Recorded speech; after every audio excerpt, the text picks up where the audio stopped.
subscribe, like the video, and, if possible, join Patreon.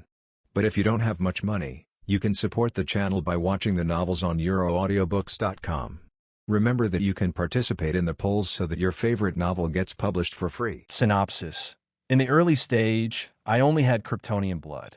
After traveling through the Devouring World in Chapter 117, I started to also practice the Devouring Method. Leon, who traveled through Marvel, was adopted by Howard Stark. At the age of 18, he awakened to the Kryptonian physique and the ability to travel through time and space. From then on, he ran wildly on the road to becoming stronger. Tony, oh my God, you can become stronger just by basking in the sun. And you gotta learn magic? Oh, what is this? The Chinese kung fu of growing a planet inside your body? Superman. They are both Kryptonians, but I feel like I have always been living in Leon's shadow. Batman, damn. He destroyed all my kryptonite before I even fired. When the villains created a large number of kryptonite missiles and prepared to go to war with Leon, Leon flew outside the Earth, lifted the Earth with one hand, and threw it easily. I'm still not strong enough, so I have to find another world to retreat in, he said. World, Marvel-Resident Evil Game Edition, Marvel-Swallow-Marvel-HP World-Marvel. Unfinished Chapter 1 Traveler, Lion Divider Line. Leon, I hope you can take care of yourself in the future. Brother, I don't know if I can successfully break through tomorrow. Another early morning. Leon woke up to the sound of calling in his ears.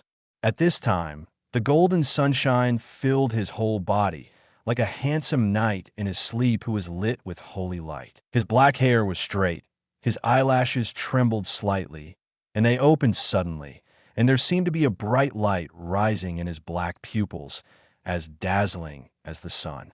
Tony. Leon subconsciously shouted a name. Tony Stark, the biological son of his adoptive parents and his brother, had just called him in a farewell tone, but there was no Tony beside him. He immediately realized, something happened to Tony. How could it be? Wait, did he not listen to my advice in the end and go to Afghanistan? Damn it, this arrogant guy. I've obviously emphasized this to him so many times. Leon wordlessly reached out and tapped on the electronic display beside him. Intelligent systems react quickly. With a click, the restraint around Leon's waist was untied, and the next moment he floated gently in the air. It's not just him. Around him, paper towels, plates, tape, all kinds of messy items were just like him, floating in the air without any rules, like a group of plankton submerged in a pool swimming freely. But this is not a pool, but the interior of a manned spacecraft. The bed that Leon used to sleep was not a bed, but a titanium alloy plate fixed to the cabin. He was tied to this board day and night, facing the scorching sun all the time. You can eat fruit puree when you're hungry, drink nutrient solution when you're thirsty, and when you need to go to the toilet. You can directly control the intelligent system to solve the problem on the spot. It can be said that it is no different from growing on a titanium alloy plate. Counting the time, he has been living like this for half a year. Although I didn't get enough sunshine for the 2.5 years I planned. Even if I only get sunshine for half a year, it's enough. Leon clenched his fists in the air, feeling the strength in his body as never before. At this moment, every cell and every drop of blood in his body was full of power. When the sun's rays shone on his bare body, it traced across his chest and arms along his perfect muscle lines. He seemed to be able to hear his cells cheering, and his blood flowing like a glacier thawing into a river. This is the power of Kryptonians. Leon sighed through the 2-meter-high transparent aerospace porthole in front of him, looking at the huge sun hundreds of millions of kilometers away. It has been almost 19 years since he came to this world. He never thought that he would gain enough power to overturn the world so easily. Looking at the deep starry sky outside the window, Leon couldn't help but recall his past. Leon Stark, a time traveler. In his previous life, his name was Leon, and he was just an ordinary office worker. He thought he would live an ordinary life. Unexpectedly, when I was riding the subway home one day, I was stabbed several times to death because I acted bravely to stop a mentally ill patient who was wielding a knife. When he opened his eyes again, he was already an almost 1-year-old baby. He traveled through time, or was reborn, and did not awaken the memory of his previous life until he was 1 year old. As for the memory before 1 year old, because the brain is not fully developed, it can be said that there is almost no memory. In this world, he was originally an abandoned baby and was adopted by Howard Stark by chance. The first thing he saw in the world after awakening his memory was Tony Stark's crying face. Poor Tony's face was full of tears, and his eyes were frighteningly red from crying. He held him in his arms without saying a word. Later he learned that on the day he awakened his memory, Mr. and Mrs. Stark died in a car accident, and he was the only survivor in the car. At that time, he was tightly pressed under a ball of baby wraps and dumped casually on the roadside. His neck was roughly wrapped twice in the wraps. A few meters away was the flaming wreckage of the car explosion. Doctors said it was a miracle that he survived, and it was the last miracle left to the world by the Starks. Perhaps Tony also recognized this statement.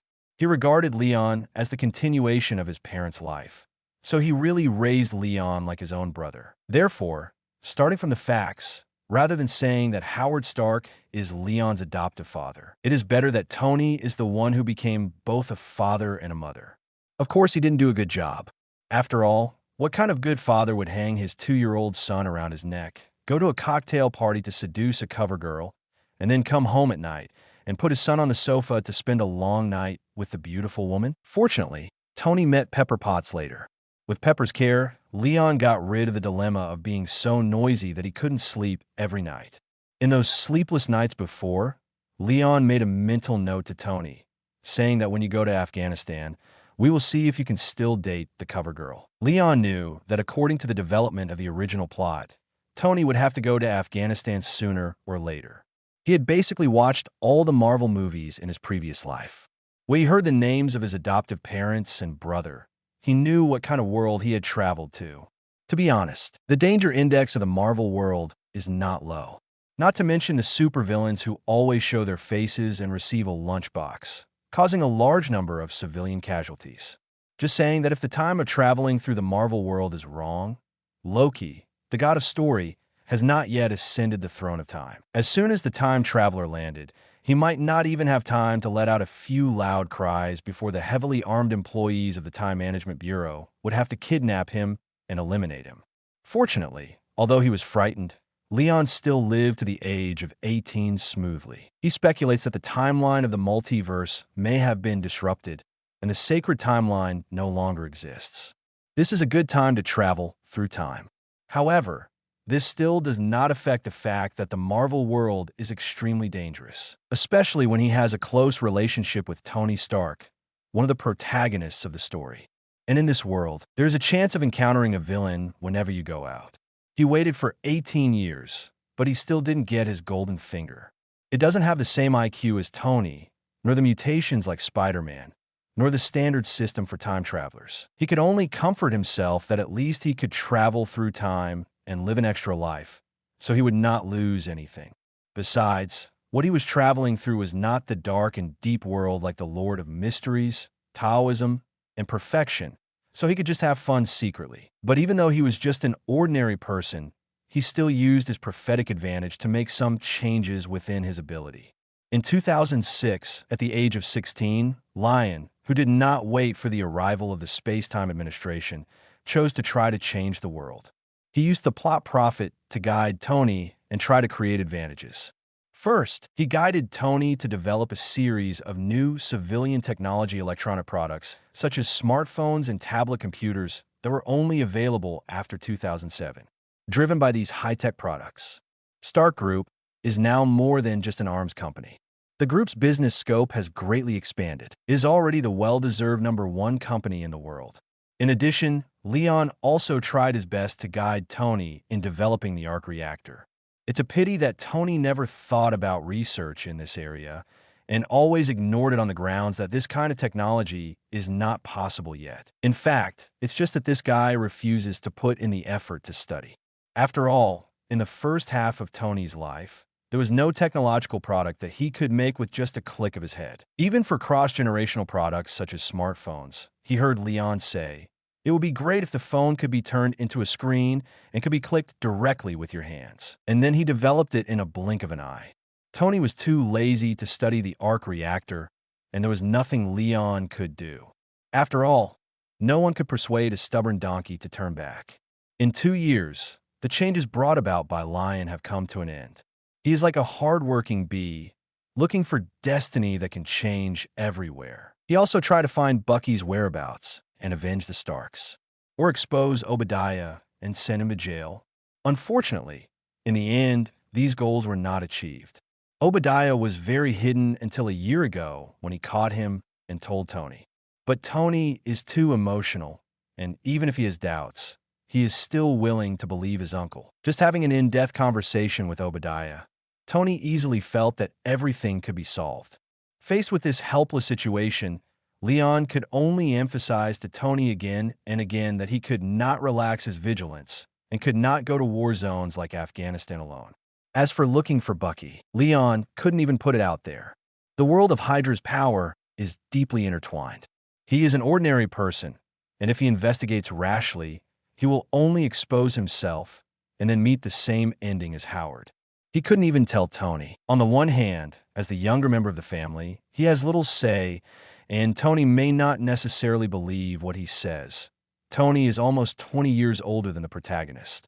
On the other hand, even if the source of the intelligence is not mentioned, it is just to guide Tony to think. With Tony's arrogant temperament, he would definitely use Jarvis to invade various confidential agencies as soon as he becomes suspicious.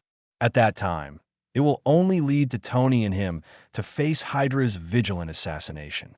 Maybe the one who comes to kill people is still an old boy like Bucky. In the end, this old comrade of the American team will be able to achieve Stark's 4 kills. In Marvel, ordinary people are so powerless, even if Leon is Stark. His position in this world is like Justin Hammer of Hammer Industries. He has money, but that's it. At most, he just has a genius brother. Fortunately, all this changed on the day of my 18th birthday. Chapter 2: Awakening of Bloodline. On his 18th birthday, Leon rolled over the edge of the bed when he got up. Everything at home became fragile to him, breaking if touched and cracking if touched.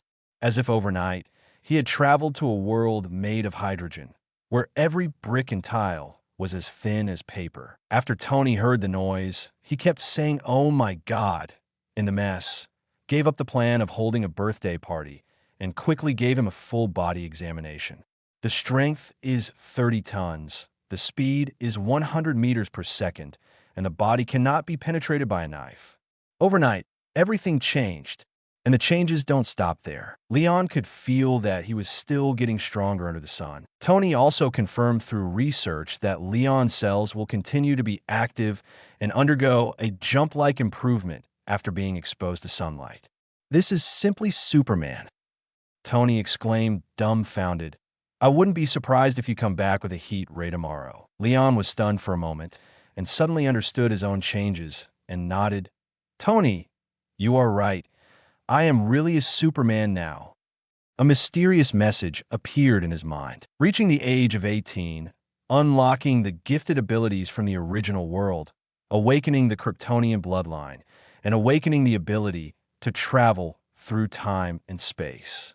Needless to say, the Kryptonian ancestry is the signature race of the DC world next door, and it can become stronger by basking in the sun. But unfortunately, he seems to only have ordinary Kryptonian blood.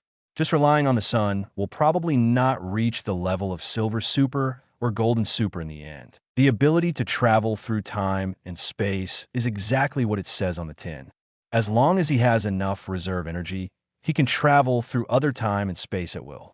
As for whether to travel within the scope of the Marvel Universe, or whether to escape from Marvel and reach a broader universe, it remains to be tried. But no matter, his golden finger finally arrived. Leon's joy was beyond words, and he hugged Tony and cheered. So Tony immediately broke 2 ribs and shoulder blades as a mark of respect, and was admitted to the operating room that day. At night, Leon stayed by Tony's bedside, feeling annoyed at his carelessness and wondering how the golden finger could still be delivered on time in his adult life. 18 years of his time were wasted.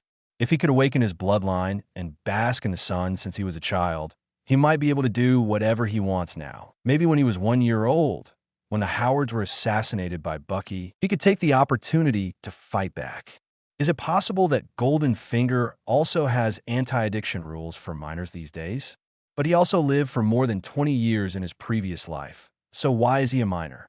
Leon was puzzled. 3 months later, after a discussion with Tony, Lion applied to the university for 3 years of late admission. Get on the manned spaceship built by Tony himself and fly into the deep space of the universe. The spacecraft has been sailing in an orbit between the Earth and the Sun. There is no day or night here. Every minute and every second is full of sunshine. Half a year has passed, 180 days. Leon tied himself to the titanium alloy plate throughout the entire process, facing the sun's rays. He could feel the raging power running like a river in his body, setting off huge waves all the time. Even his breath carries great power, like a majestic wind and thunder. The original plan was to bask in the sun for 2.5 years. By then it would be the eve of the Chitauri invasion. I should have enough strength to protect myself. He clenches fists. But now it seems that even half a year is enough. Leon was a little cautious. More than 10 years of uneasy experience in the shadow of the space-time administration, giving him a severe phobia of lack of firepower. Whenever he went out, he wished he could bring a mercenary team with him, each carrying a machine gun and a rocket launcher. After the Kryptonian bloodline awakens, he has the qualifications to pursue power. He even wished he could plunge directly into the sun and sleep for 10 or 8 years before coming out again. Today, he is not said to be a seeker, but he can be regarded as possessing the mentality of an ascetic monk who diligently pursues power. Get stronger. Keep getting stronger. Become stronger than everyone. More than 10 years of restlessness have filled Leon's heart with a desire for power. No, it's not enough. It's far from enough. Leon denied the complacency that had just emerged in his heart in the next second. He clenched his fists tightly, and his marble-like muscles were knotted. I have only been exposed to the sun for half a year, and I am already starting to feel complacent. I really deserve to die. The power of a Kryptonian is not enough. I only have the blood of an ordinary Kryptonian. There's a limit to how much I can just bask in the sun. In order to become stronger, I won't do Krypton. No, my next step is not only to bask in the sun, but also to find more sources of power. Magic, technology, martial arts, everything is good. First, try all the ways to become stronger that you can find on Earth. After half a year of exposure to the sun, Leon has now awakened all the abilities of the Man of Steel Superman. Heat rays, freeze breath, bioforce fields, including superbrains. With his superbrain, he can now learn knowledge and abilities at an unprecedented speed. Reading a book to learn a technology is as fast as using a disk to copy electronic data. From now on, what will limit him will only be the speed of knowledge input, not the speed of understanding and comprehension. Leon can now say something arrogantly. The speed at which a few bytes of language can instill knowledge is as slow as a snail crawling on the ground. But before that, Leon tilted his head and cast his eyes faintly on the earth. His ears moved slightly, and his vision shifted in the direction of Tony's voice, passing through layers of barriers. The bulkhead of the spacecraft, the Earth's atmosphere, the dust on the surface. Except for lead, nothing in the world can block his gaze. In less than a second, he saw Tony, who was sleeping in a cave in the Afghan desert.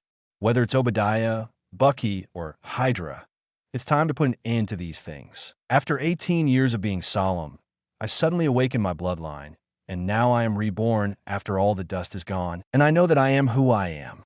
With strength comes confidence, although I feel from the bottom of my heart that these powers are still far from enough. But Leon also knows that he is indeed qualified to do some little things on Earth. Tony, I'm here to save you, Leon said softly. He casually took a pair of trousers floating in the air and put them on, then floated forward and pushed forward gently with his right hand. Everything is silent in a vacuum. No sound. That space cabin door cannot be damaged, even if it is hit by a huge impact of tens of thousands of tons. In an instant, it slowly fell down like a thin piece of clothing, gradually drifting away in the universe. Leon lowered his head and floated out of the cabin. He stands between the earth and the sun. The golden sun shines all over the body. On the other side is the blue earth. He looked up at the sun and looked down at the earth, as if he was already a god in the world, and he could lift the sky and support the earth with just a single movement of his hands. But Leon knew it was all false. He still has a long way to go. Suppressed the pride rising in my heart again. Leon leaned over, paused slightly, and then broke through the air in an instant, heading straight towards the earth. Chapter 3: Tony Stark Boom. As soon as he entered the atmosphere, a sonic boom occurred around Leon. His speed even exceeds the speed of the second universe. After entering the atmosphere, his figure split the entire sky into two. The huge air pressure generated by the ultra-high speed cuts through the sea of clouds. The invisible air waves tore apart the floating clouds in the sky, and suddenly took shape at this moment, surrounding Lion and dragging a long trajectory high in the sky like an air shield. It was like a snake of the world descending from the sky, falling into the world, and would devour everything it encountered. When approaching the ground, Lion began to slow down with a deceleration of more than 5,000 meters per second. He must slow down. If he lands at full speed, even if he uses a biological force field for protection, it will cause widespread damage to the surrounding surface. The distance between the spacecraft and the ground is 30,000 kilometers, and the flight from North America to Afghanistan is tens of thousands of kilometers. It took him less than 20 minutes. Leon hovered over Afghanistan, and all the clouds above his head were pushed away by the airwaves. It's cloudless here at the moment. It's about 10 o'clock at night. Leon did not stop, twisted his body in the air, and continued flying east. This time his speed was very slow, more than 200 meters per second, not even exceeding the speed of sound. Like an invisible ghost, he flew above the cave where Tony was imprisoned. "Tony, it's time to wake up," Leon whispered as he saw Tony frowning and sleeping in the cave. Then he fell rapidly downwards like a meteor. Boom! The hard mountain covered with rocks was no better than tissue paper in front of Lion. He pierced through more than 10 meters of rock and soil and entered the cave. Leon fell from the ceiling of the cave and landed in front of Tony's bed in a pretentious squat, which was very similar to Tony's posture in the movie when he appeared in a suit. From the breach in the cave roof, pieces of gravel fell with him, large or small, making continuous crashing sounds in the cave. Boom! Bang, bang, bang. Vibrations, loud noises, continuous shaking, and continuous loud noises. Anyone who is sleeping is awakened by such a movement, and they will think that the world is about to be destroyed. Tony was no exception. He had been sleeping lightly, but he was instantly startled awake by the sound of Leon penetrating the cave. Then he was frightened and screamed by a series of loud noises. "Those guys are coming." His face was full of panic, subconsciously thinking that it was terrorists who couldn't wait to come in. A terrorist organization kidnapped him, and the leader of the organization asked him to build a batch of Jericho missiles. Tomorrow is the final delivery date set by him and the other party. According to the plan, he will put on the Maid Mark armor tomorrow and lead his assistant Ethan to break out of the terrorist organization. That's going to be a tough battle.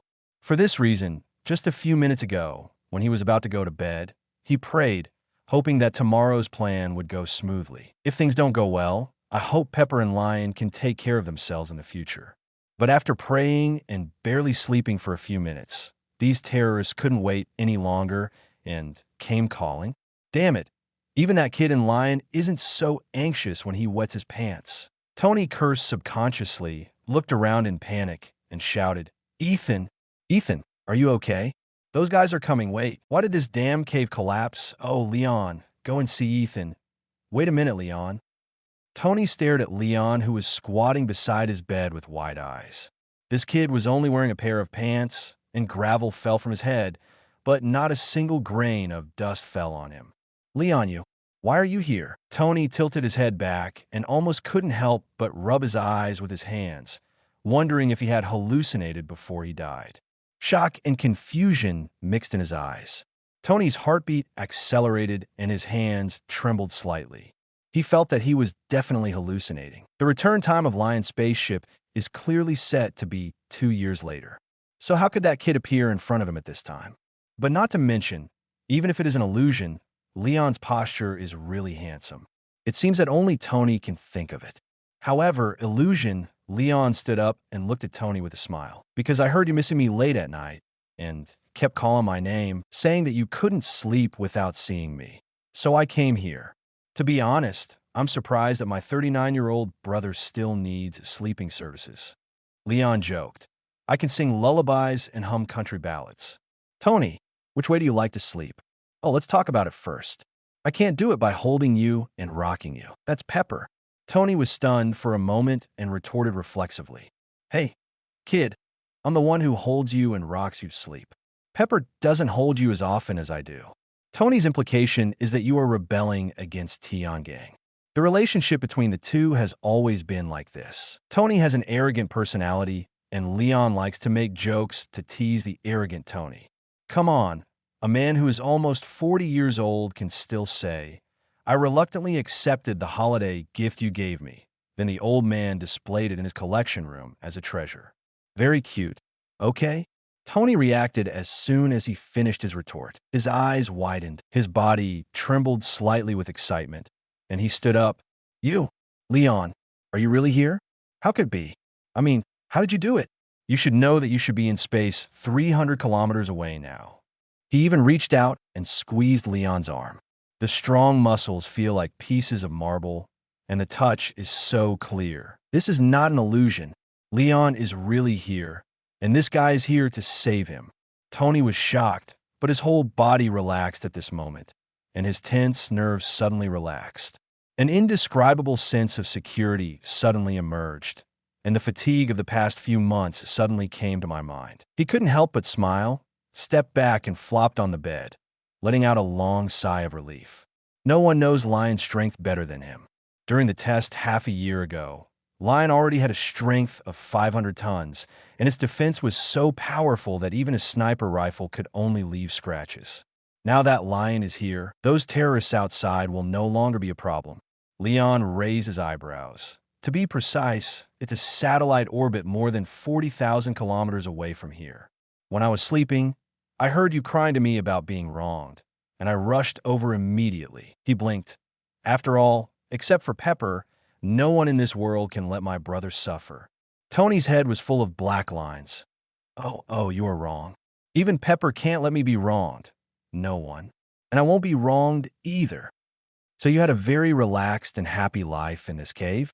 Hoof, traveling thousands of miles on a business trip, and then vacationing in a terrorist organization's base. Leon looked at Tony.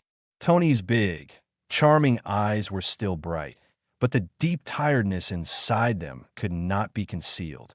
Chapter 4 solved the troubles. You are still so stubborn. Look at your beard, which you always used to look pretty, has grown into weeds. You're not that good either. I didn't know that my brother had a habit of showing off without a shirt on. Tony never loses his words. In other words, he enjoyed bickering with Leon. How should I put it? It made him feel very different, like a family member. After all, he only has Leon as a relative in this world. And next time you can consider another angle to criticize. Can you hear my voice in a spaceship in outer space? Haha, this is not funny. You have forgotten the knowledge that sound cannot be transmitted in a vacuum just half a year after graduation. Tony said that with his scientific literacy, he could see through Lion's lies in 1 second. So you came back early due to some accident? Or did Pepper contact you? Well, is Pepper okay? No, she didn't contact me. Maybe because she didn't want me to know the terrible news that you were attacked, and the situation was tragic. Leon shook his head. He explained, but I did hear your voice in the spaceship. You were calling my name, so I heard it. This is my newly awakened ability. Tony opened his mouth. Your ability is really unscientific. Sound is produced by vibration, and the propagation limit of this vibration is generally not too far, not to mention it is still in the vacuum of the universe. But this is the fact. I have awakened a lot of unscientific abilities this time. I will have to ask you to test them again later, Leon said while observing Tony. He could see the shrapnel trapped in Tony's thoracic artery valve. Sighing, Tony, you don't look too good. Those terrorists must have tortured you a lot. He frowned. The shrapnel pierced the arteries around the heart, and the only way to temporarily delay the injury was through magnetism. This is like a sharp knife hanging over your head at any time. Those damn bastards. Tony was stunned for a moment. He saw Lionson's cold eyes, and he felt a little moved in his heart. His lips moved, and finally he shook his head. This small injury is nothing, but you came just in time. I am preparing to break out as planned tomorrow. But now, we can go out directly without worrying about Ethan's safety. Oh, by the way, Ethan. He suddenly stood up with a slap on his forehead, and then remembered that Ethan had been silent for a long time. Ethan, are you okay? Are you so you're at this? Tony gave a slightly embarrassed smile. A slightly bald, middle-aged man wearing a vest and looking like an engineer was standing quietly next to the two of them. It turned out that Ethan had been not far from the two of them. It's just that Tony's attention was all on Leon just now, and he ignored Ethan. Ethan spread his hands. I haven't slept yet. In fact, I came over just now when this gentleman fell from the roof of the cave. Tony nodded awkwardly, laughed for a few seconds, and then took Leon's shoulder to introduce him. Ethan, this is my brother Leon Stark. Leon, this is Ethan, my friend. He saved my life. Tony introduced the two to each other. The two shook hands and said hello. Leon knew that Ethan was a good person. I didn't expect that Tony could still make friends in the cave. You must be taking care of him during this period. Otherwise, it will not be easy to survive with his injuries. Oh no, I actually just... Ethan shook his head. Leon raised his hand to stop him. No need to say more polite words. Ethan, you saved Tony. That's my friend. What we have to do now is to fight out and send those guys outside to where they should go one by one.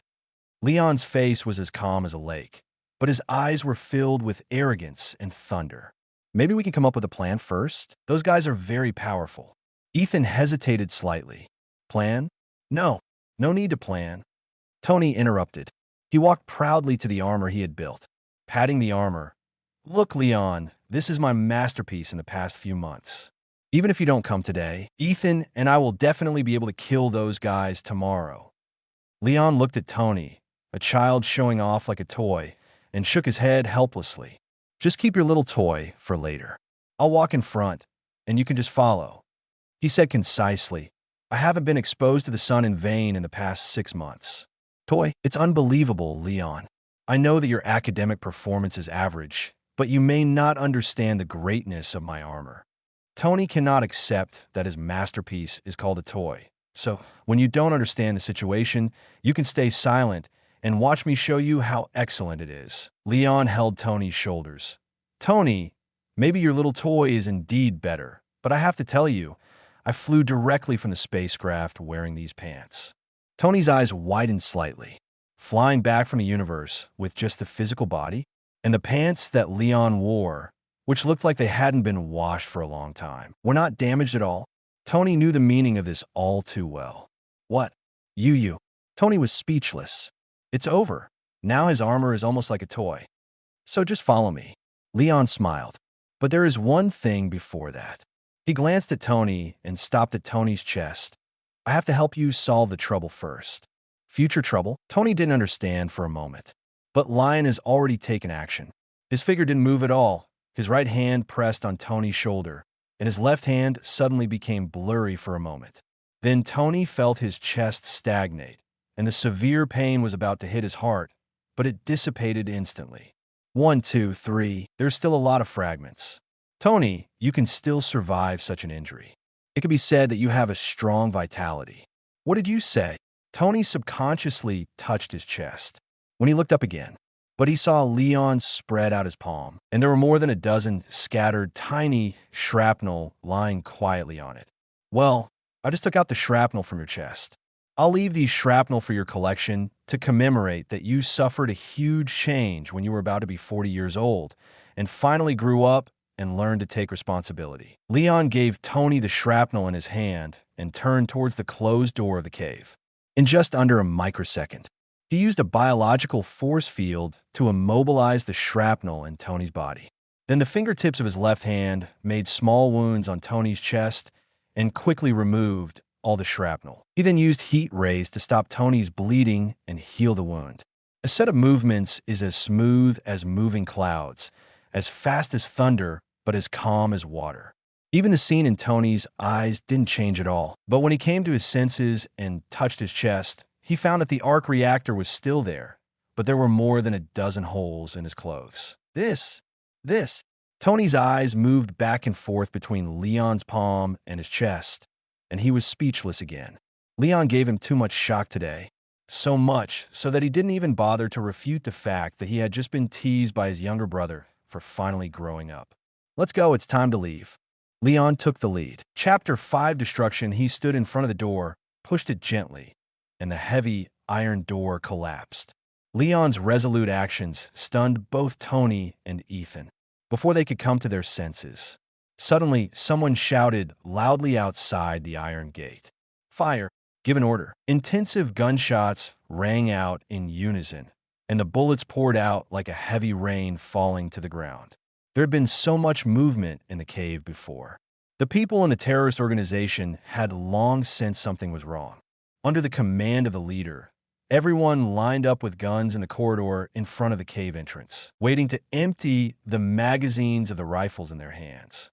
Upon receiving the order at this time, everyone fired without hesitation. But Leon's reaction speed was faster than their shooting speed. He glanced around and reached out to protect Tony and Ethan behind him. In the next second, countless bullets hit almost simultaneously. The crisp impact sounded continuously, but it didn't have the slightest killing effect. The moment the bullets hit Lion, they were squeezed out of shape by the huge force and then fell to the ground.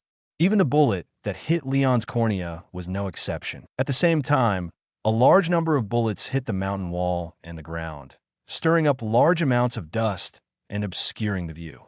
In the swirling dust, the terrorists opened fire for more than half a minute before the gunfire gradually stopped. Jaligulu, the terrorists shouted, thinking that no one could survive such crossfire. The leader stood behind the corner of the corridor with his hands folded, sticking his head out to stare into the dusty cave. After a few seconds, he waved his hand and sent someone to check. Everyone didn't take it seriously, thinking that there couldn't be any living people inside. At most, it was just a matter of whether the body was broken into a few pieces or dozens of pieces. But that's it. 2 scarlet light spots rose in the smoke. That light spot seemed to contain endless murderous intent, making people shudder with horror when they saw it. What is that? A bat? Someone asked blankly. No one answered, but the next second, everyone no longer had any doubts. The brightness of those 2 red lights rose rapidly, and then they shot out 2 fascinating heat rays. That thick and long red ray is definitely the most terrifying laser weapon that terrorists have ever seen in their lives. Just by sweeping from left to right, all the people on the path were cut off at the waist and died on the spot, and even the cut surfaces were burned to a bloody pulp. The speed of the ray is so fast that no one can react. All the people blocked in the tunnel in front of the cave entrance were killed almost instantly, without even having time to utter a cry. The people blocked on the other side of the corridor only saw a flash of red light, and then all the people standing in front of them were cut in half to death. They stood in astonishment, their minds went blank, and they had no time to react. It was the bald leader in the crowd who was the first to come to his senses. So, that's the laser weapon developed by Tony Stark. He was extremely shocked and extremely sure. Damn, he's been making this thing for months. We were deceived by him. The leader's coffin closing conclusion calmed everyone's blank minds, but everyone still looked at each other in confusion, not knowing what to do. As long as it is a weapon, it must be used by people. The leader then judged, since someone wants to use it, then as long as we kill the people inside, the laser weapon will be ours. He ordered, everyone retreat, use grenades to bomb the cave, and kill Tony Stark. After speaking, the leader licked his lips, his eyes showing greed that could not be hidden. I just want a laser weapon.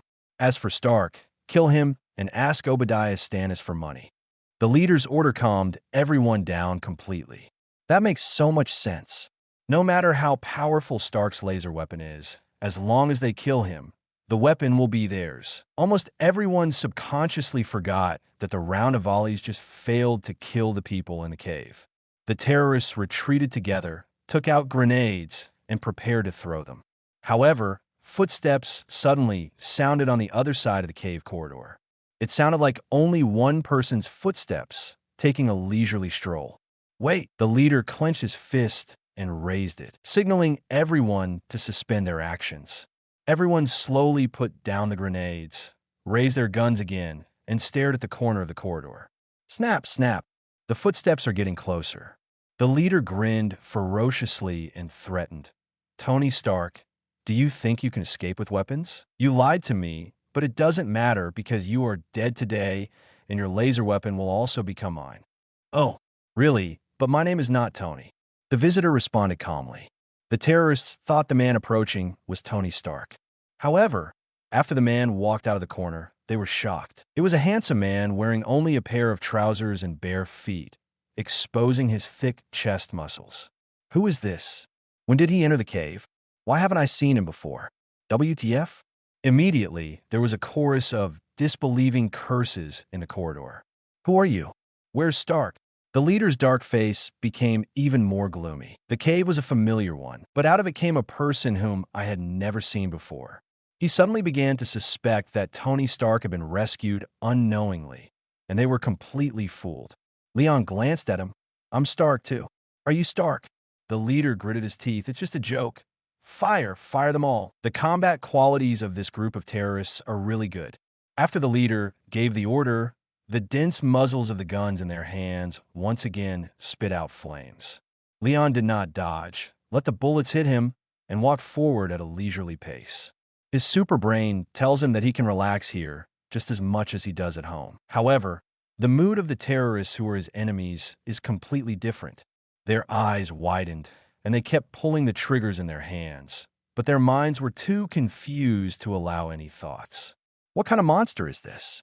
Not even a rifle bullet can cause any harm to him. As the distance between the two sides gets closer, Lion remains unscathed. Some people began to lose their minds, drop their guns, and turn around to run away. Monster! Stop! The leader reflexively drew his gun to kill the deserter. But two blazing heat rays shot faster than the leader, instantly piercing through and killing the deserters. The leader stared blankly at his men on the ground, who were still staring blankly, and then turned to look at Stark with eyes wide open. Those scarlet eyes seemed to come from hell. None of you who call yourself the 10 Commandments gang can leave. Leon's voice seemed to come from the abyss. The next second, the heat ray swept across again, and the entire corridor was cleared instantly. A second later, except for Lion, there was no second heartbeat here. Before the leader died, he understood something. He looked at Lion with eyes filled with reluctance and regret. So that's not a laser weapon. After saying this, he completely lost his life. Leon shook his head wordlessly and continued to walk out. I told you that I'm also a Stark. As soon as he came out of the cave, 3 rockets flew in from all directions at the same time. These people from the Ten Rings gang are really organized and religious. Their battle loss ratio is so exaggerated, and they dare to fight back. Leon sighed and stretched out his right hand to block it in front of him. 3 rockets were blocked by him one after another, and the explosion of fire instantly engulfed him. This was followed by intense gunfire and countless grenades. All terrorists are eager to pour out all the firepower at hand in the shortest possible time. Facing the monster that came out of the cave, you can never be too cautious. But their ferocious expressions quickly stiffened. I saw an intact figure jumping out of the fire, ignoring the bullets flying in the air. Not to mention being injured. Even the trousers that figure was wearing didn't have a tear. He glanced around, and his figure suddenly disappeared, then reappeared at the entrance of the cave in an instant. Then, one after another, all the terrorists present had their necks broken and collapsed to the ground. In a very short moment, Leon eliminated everyone at super high speed. He clapped his hands and shouted towards the cave. Tony, Ethan, the terrorists have been dealt with, come out. Chapter 6, Tony's Guilt 10 minutes later. How about it, Tony? How do you feel about leaving your temporary home for the past few months? Do you feel reluctant to leave? Leon held Tony and Ethan in one hand and floated over the cave. He joked, this is a wonderful experience that ordinary people rarely encounter once in a lifetime. Why don't you come and share your thoughts? Tony's hair was messy in the wind. You call this a wonderful experience? Damn it, Leon. If you hadn't become Superman, I would have found someone to arrange such a wonderful experience for you when I got back. Okay, okay. It seems that you're not in a good mood. It's my fault I won't talk anymore. Leon closed his mouth. Ethan interrupted at the right time. Well, Mr. Lion, can I ask what you plan to do with the base below? Will it be left to the U.S.? Ethan has no good impression of American officials at all. He believes that the United States must have reasons why these terrorists are so rampant. Before Leon could answer, Tony spoke. Destroy it. Destroy all these Stark things. He looked down at the boxes of weapons and ammunition with the Stark logo printed on them, his expression as dull as water. No problem. Leon agreed and took the two of them to fly higher. When he was far enough away, he shot out heat rays from his eyes, instantly detonating the entire base's gunpowder. Boom! Box after box of ammunition in the base exploded. All the explosions were intertwined, creating a chain reaction. Fire covered the entire area. A mushroom cloud more than 10 meters high suddenly rose, and gunpowder smoke quickly filled the air. This relatively small terrorist organization base has become a thing of the past. It's so scary. It's all over. Ethan muttered in a low voice as his cheeks were burned by the high temperature of the explosion. It's over. This bad memory of yours has finally come to an end. Leon nodded. Next, I'll take you to the military base in Afghanistan. There is Tony's old friend there, and he will send you to the United States. Leon turned around and flew out of the base. But I won't be with you. After all, my strength is not suitable for the time being to be linked to my identity. Ethan seemed to have other ideas, but looking at the ground a few hundred meters below, he wholeheartedly chose to obey the arrangement. When Tony heard this, his expression that had been dull since he got out of trouble suddenly changed. He hesitated and said, "You said it's not suitable for the time being. In other words, are you planning to do something in the future, Leon?" "Yes," Leon admitted. "There are some things I have wanted to do a long time ago, but I didn't take action because I lacked the strength." His tone was calm. "After I go back, I can show my strength to all parties while dealing with these things. This way, even if my true identity is discovered in the future, those annoying flies won't attack me easily. We will talk about the specific matter after we get back. Superman is so powerful, and yet Lex Luthor is constantly jumping up and down looking for trouble. Not to mention a young man like him who has only been exposed to the sun for half a year. Leon has no doubt that once his physique and strength are exposed, covetous attention from all parties will immediately follow. Unless he shows his invincible strength in advance and his attitude that he will never show mercy. Otherwise, there will be constant trouble. There is no doubt that most people in the world are fearful of power and unethical. What? Do you want to persuade me not to make too much noise?" Leon asked. "No," Tony denied immediately. He paused for a long time, then took a long breath and spoke awkwardly. "Leon, I want to say, I'm sorry that I didn't listen to your suggestion and shut down Stark's weapons department before."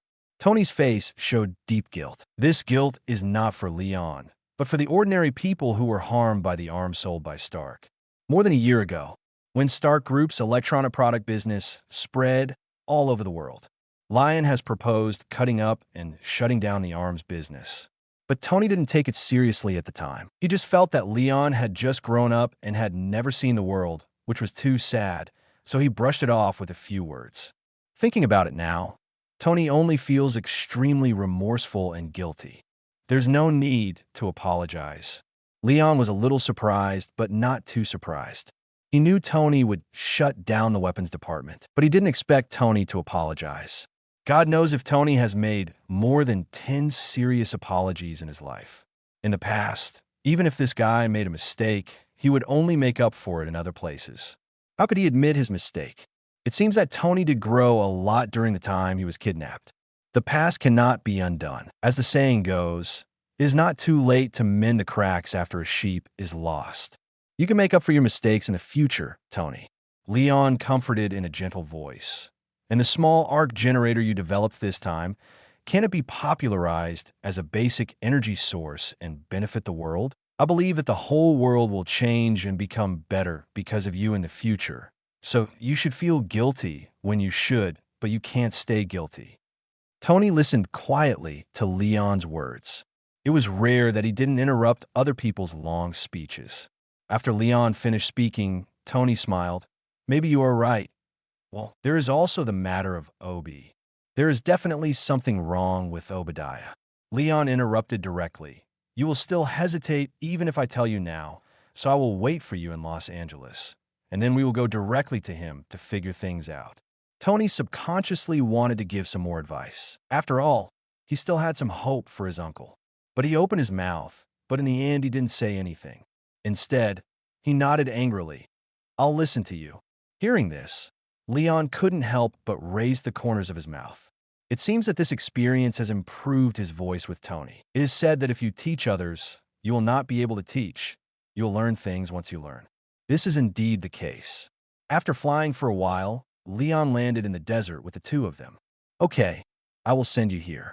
There is an army base 8 kilometers ahead. Here, this is a flare gun. After I leave, if you shoot in the sky, someone will come looking for you. Leon gave Tony the flare gun that he had received from the terrorist base and then took off to leave. Wait a minute, Tony shouted again hurriedly.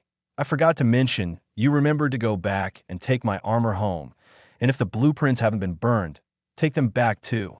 Mom, fake? Why didn't you tell me in advance when we were in the cave? I don't think you can hold anything more with both hands, so I'm talking now. Tony, I have it for you. Leon gestured his middle finger backward, soared into the sky, and broke through the sound barrier in the air to leave. The two people who stayed on the ground blinked, watching Leon leaving a trail of clouds as he left, and shrugged at each other. Will your brother not be discovered flying like this next to the military station? Ethan asked. Tony raised his eyebrows. What, my brother? Didn't a guy who called himself Superman rescue us just now and then leave? We didn't even see his face clearly. Ethan suddenly realized, so this is how we should have escaped? That Superman is really a warm-hearted and good man. Chapter 7, the target is lost. Boom! Tony fired into the air. The flare traced an arc trajectory, flew into the air more than 20 meters high, and then slowly fell. The red illumination light was particularly conspicuous in the desert at night, bright enough to clearly illuminate the faces of the two people on the ground. Okay, just wait a few minutes and someone will pick us up. Tony threw down the flare gun. If a signal flare appears near the garrison base, the United States will definitely use satellites to check it. When the time comes, it will find him here and send a rescue team immediately. Tony looked at Ethan. Come to the United States with me, Ethan, and take your family with you. He could see that Ethan had been hesitant to speak since just now. Ethan's eyes were a little complicated. My family members are all dead. In fact, Tony, I would rather go back to Iran and do my best to help more people in need. The words Tony had just thought about suddenly got stuck in his throat, and he realized that the savior in front of him had a more tragic past. But then he would have to take Ethan to the United States. Ethan, he said apologetically and heavily, I don't know about your family, I'm sorry. Ethan shook his head and said not to mind.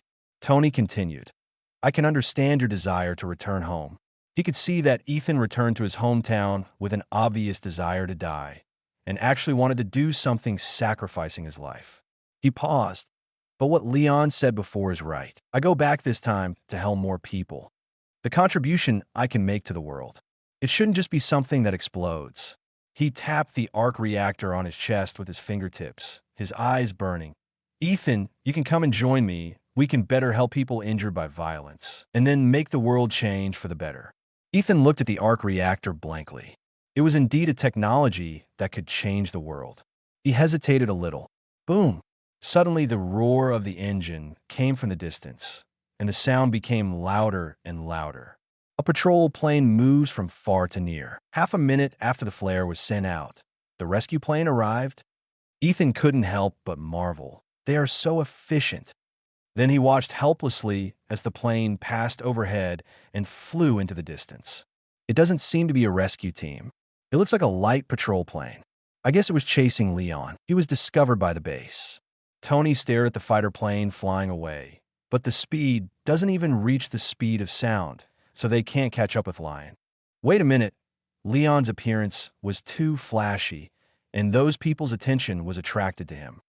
But next time I put on the MK armor, I will definitely attract the attention of those rednecks in the military. Tony walked a few steps in place. Of course, there is yours too.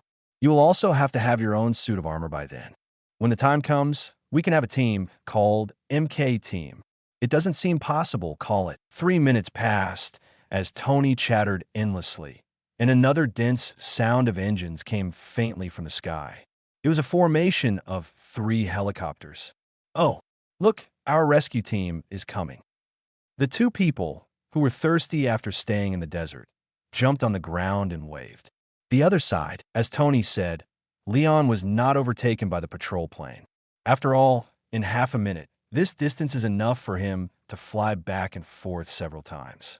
When the patrol plane caught up halfway, he had already flown out of Afghanistan with the mark armor and drawings. However, unexpectedly, when entering California, Lion was intercepted by another group of fighter planes. After finding Tony's treasure from the collapsed cave, he carried the armor over Afghanistan and flew to the outer thermosphere of the atmosphere, then accelerate to Mach 30.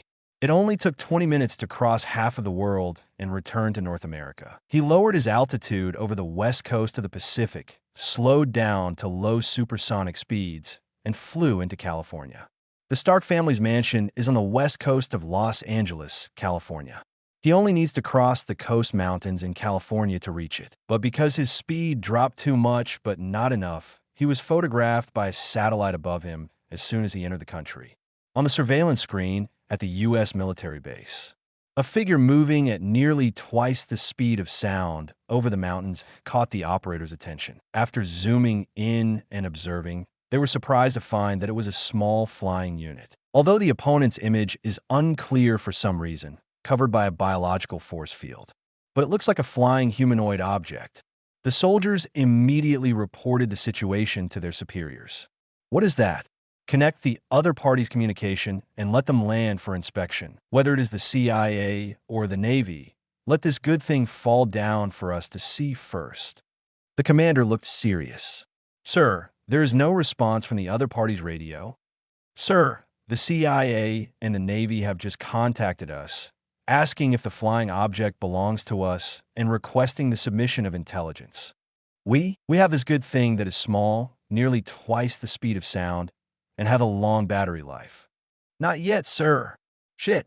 Go to the weapons research department and ask Colonel Rhodes to come over. Colonel Rhodes is in Afghanistan looking for Tony Starr. Sir. Goddamn.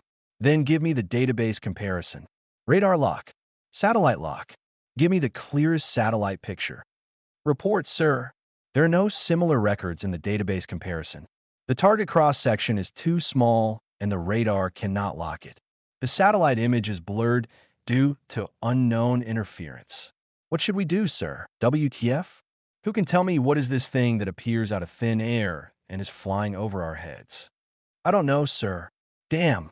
Are there any high-altitude surveillance units in the West Coast mountain range? Send them out and shoot this thing down. Yes, sir.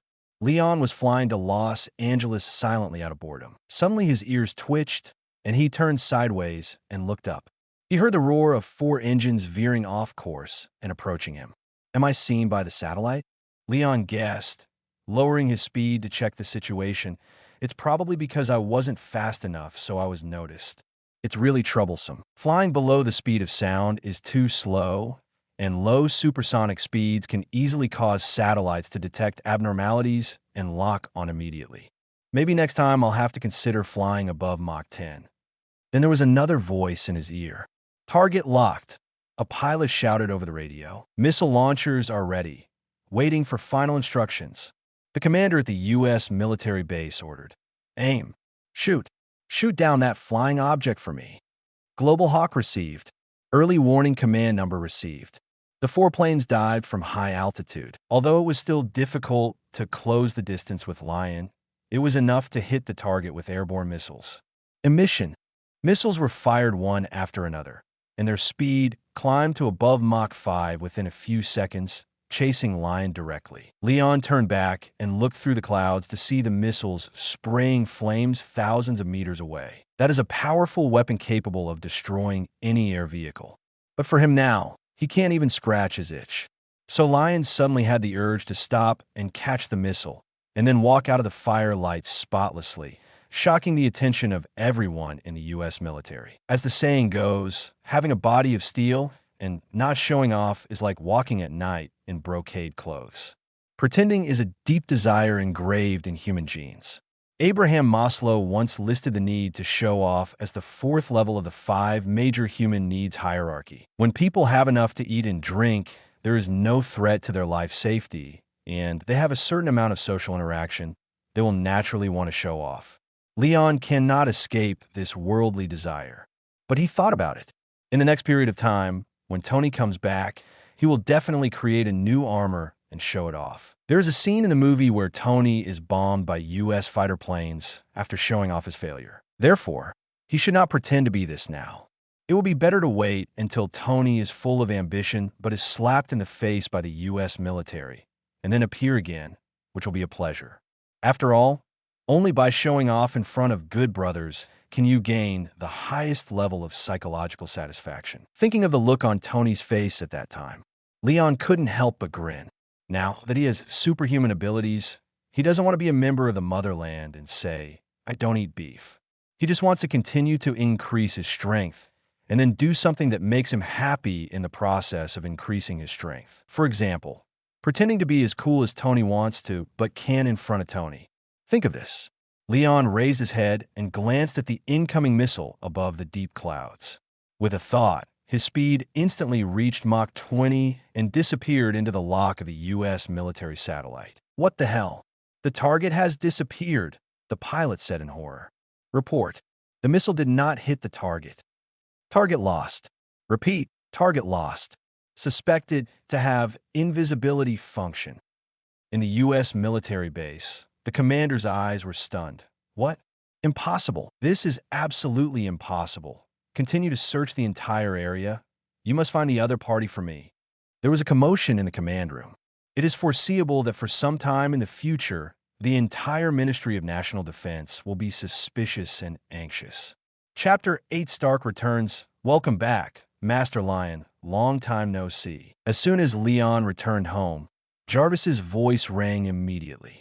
Jarvis is an artificial intelligence created by Tony, named after Edwin Jarvis, the old butler of the Stark family. It's been half a year, Jarvis. Leon walked to his bedroom. When entering space half a year ago, because considering that he will spend most of his time sleeping, and the spacecraft was built in a hurry. Therefore, there is no subroutine for Jarvis in the manned spacecraft. Now that he heard Jarvis's voice again, Leon suddenly felt a sense of relief that he had returned home. Jarvis, I have good news.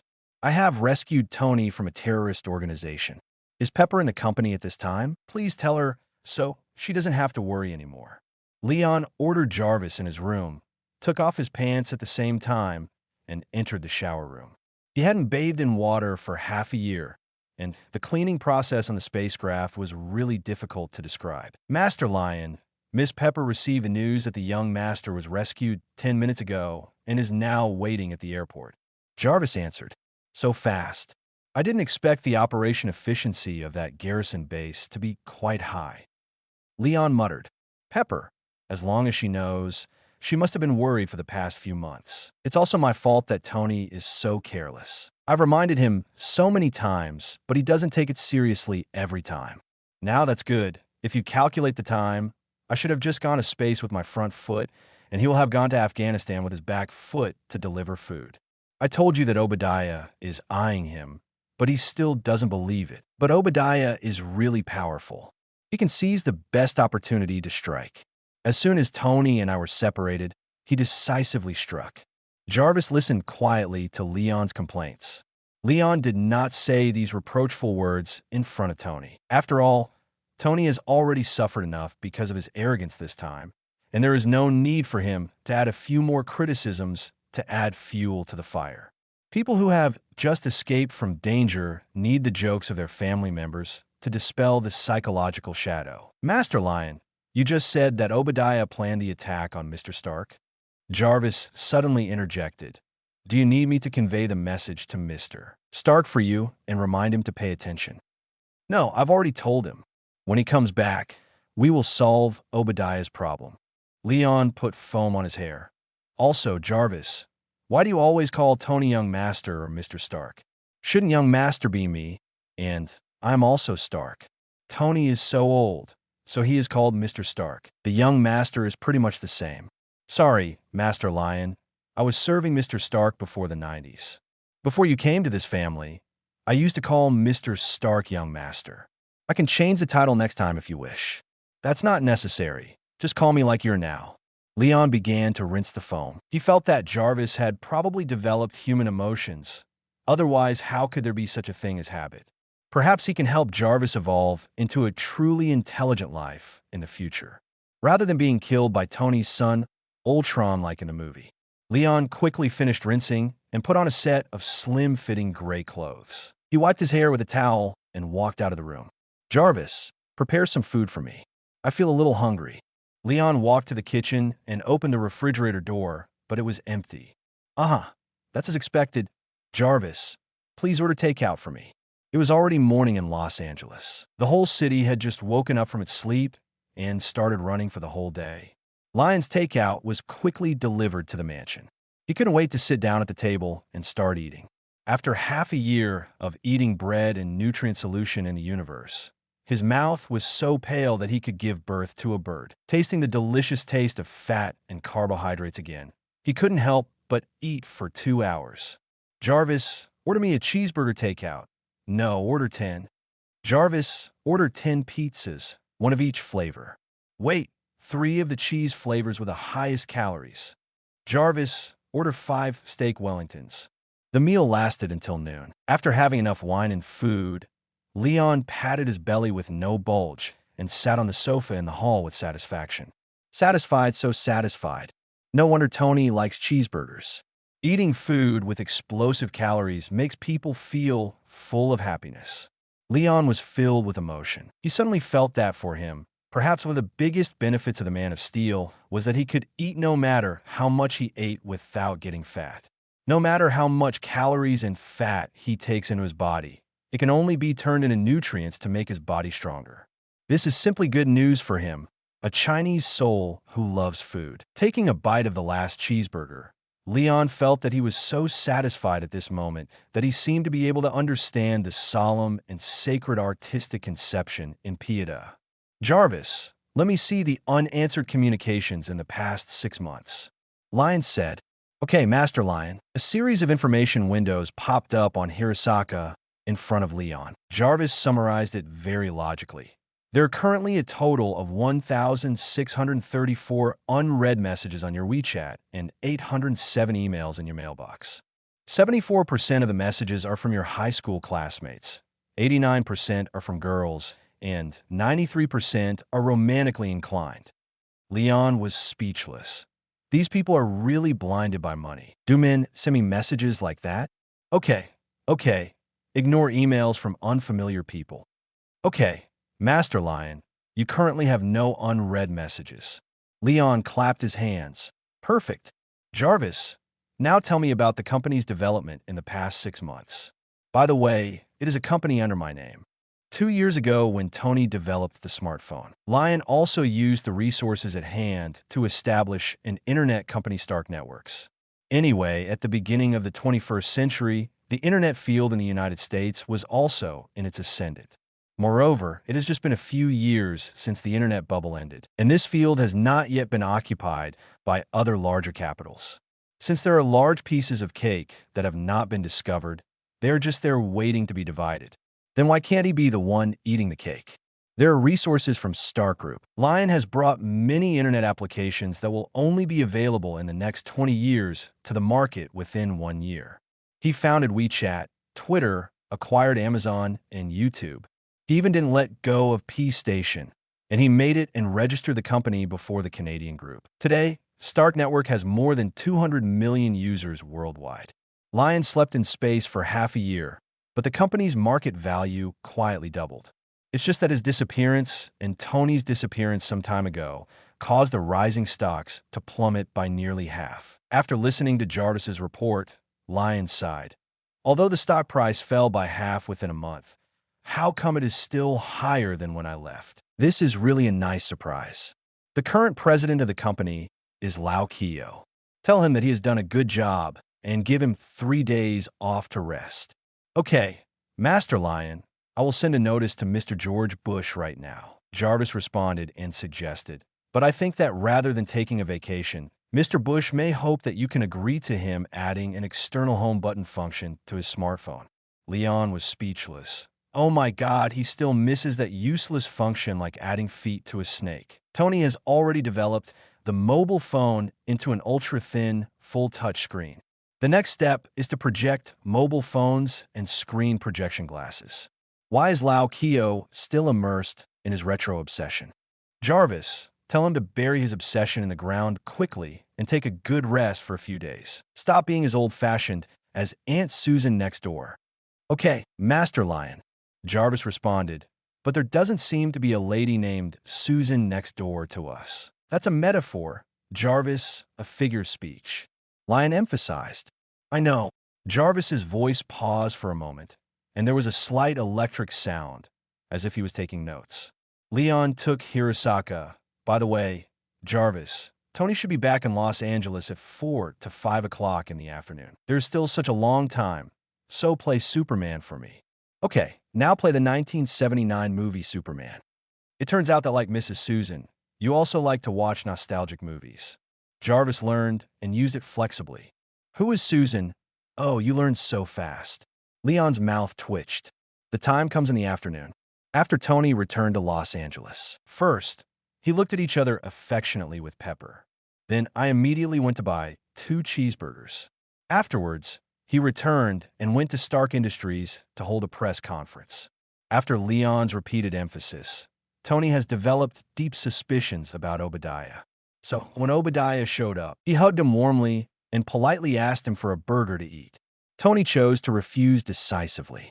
Sorry, I only have this burger on hand and can't share it with you, Tony said as he took out another burger from his pocket. Leon was watching the live broadcast on TV at home. KNKV TV station broadcasts live footage simultaneously on the internet and TV. Tony Stark was rescued from Afghanistan, which was a big event that shocked the entire Los Angeles. As soon as the news appeared, it became a global trending topic on Twitter, attracting tens of millions of people to watch in the live broadcast room. At the same time, Stark Group's share price has been rising. How it fell off a cliff before, now it's taking off and climbing. Just because Tony Stark is back alive. It's as if his name alone is worth hundreds of millions of dollars. All investors are excited. This is simply a time to enter the market with a sure profit and no loss. Until in a live broadcast room, Tony squatted in front of the podium and said a lot of things about meat eaters. Then he stood up, walked behind the podium, and spoke with great solemnity. I declare that from now on, the Stark Group's weapons department will be permanently closed. Tony was extremely serious. I want to seriously think about the future of this company. Let this group create greater benefits for the world. Boom. Everyone present and all netizens in the live broadcast room were shocked at this moment. The scene was noisy and full of excitement. Every reporter was trying to put the microphone at Tony's mouth and asked what stimulated him to make such a decision. There are all kinds of vocabulary in the live broadcast room. Some are in disbelief, and some laugh at the fact that even capitalists will find out in their conscience. But more often than not, investors who have just bought stocks are scolding people on the screen. Tony is really decisive. There is no buffer at all. Now the market value of the subsidiary will fall again. Leon lay on the sofa and raised the milk in his hand to Tony on the TV. But this is his style. Master Lion, you seem to have known that Tony would do this? Jarvis asked. Of course, this is something I wanted him to do 2 years ago. Leon turned over and sat up, picked up a piece of fruit on the table, and stuffed it into his mouth. He will be back soon. I have to prepare. By the way, has Mark's armor been cleared out? You can give Tony a surprise. Jarvis. Leon opened the door and walked down the stairs. Jarvis responded, as per your arrangement, the armor has been repaired on the robotic arm console. You can take Mr. Stark there when he comes back. Chapter 9 Dinner Party in the evening, the underground laboratory of Stark Mansion. Tony kept rubbing his chin with his palm, staring back and forth at his Mark armor. He has been in this state for a long time. Next to him, Leon struggled to hold back his laughter. So, why did you dye her pink? Tony finally said, pointing at Mark's armor that turned into a girly pink color with an expressionless expression. This. Leon stopped, smiling instantly, and put his hands behind his back in a serious manner. This is a surprise carefully prepared by Jarvis for you. He took a step forward and pointed to the location on the armor's chest where the energy core was placed. There's a small circle of vague English engraved on it. Leon read it out. Tony has a pink heart. He winked at Tony and said, "How are you? Are you very touched?" Pink represents innocence and kindness. Jarvis is complimenting you. Humph, thank you for clarifying my doubts. Otherwise, I really wouldn't have thought of it. Tony pursed his lips and sneered. His face turned dark, and he couldn't believe how beautiful it would be when he put on this suit of armor again. I'm afraid that before he can take action, the enemy will laugh to death when they see the English circle on his chest, even saving ammunition. Tony took a deep breath. Some words were stuck in his chest, and he couldn't say them out, which made his face turn slightly red. Leon almost couldn't help laughing when he saw Tony's wonderful change in expression. Finally, Tony turned his head and stopped looking at his precious armor. Jarvis, why did you dye her pink? Tony asked the other principal. He really liked his first set of armor and even called it her. Sir, this is Master Lion's suggestion.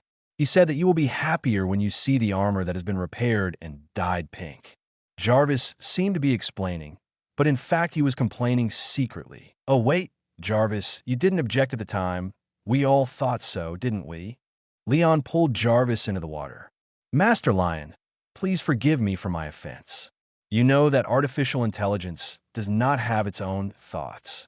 Artificially retarded people have no thoughts. Jarvis, you will remind Tony when he asks out the cover girl that Pepper will be angry. Now, it is normal to want to prepare a surprise for Tony. Tony's face became even more ugly. That's enough, he shouted, and glanced helplessly at Leon, who was already laughing. Don't think that I don't know that you are taking revenge. Leon did not refute. So you also know that it is wrong for me to make a special trip back to the cave to carry the armor back for you? Tony spread his hands. Okay, I admit defeat. Let's end this matter. I'm not angry, and you don't want to torture me anymore because of that little thing. Tony has been tortured by Leon for more than 10 years. He has become accustomed to the self-emotional regulation required as a guardian when facing naughty children. Of course, this naughtiness is just what Tony thinks. In the eyes of others, Leon is very nice. For example, when he was a child, Leon always brought home new cover girls because he hated Tony. Several times, when Tony was about to raise his gun and mount his horse, he played the love words Tony had said to other girls at the loudest volume outside the door.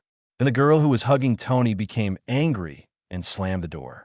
He emerged from the corner again and waved his little hand and said, "Good night, sweet dreams tonight, Tony." So Tony got angry on the spot and chased Leon all over the room with a pillow in his hand. After Pepper heard Tony's complaints the next day, he was so happy that he gave Leon a lot of pocket money. However, Leon only continued to do this for half a month, because half a month later, Tony's newly customized soundproof bedroom was completed. Later, even if Leon was dancing outside the house, Tony could play Mozart inside the house, creating a quiet atmosphere and spending the night with a beautiful woman. A fight like this.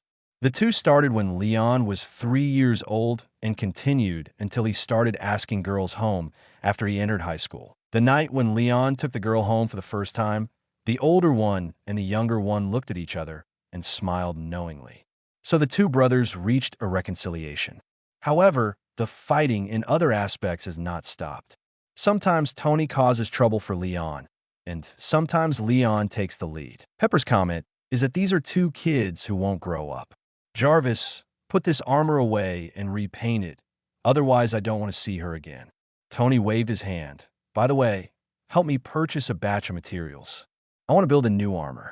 The conditions in the cave are poor, and the armor I made cannot show my strength. Leon, this time I will definitely let you see that my armor is not a toy.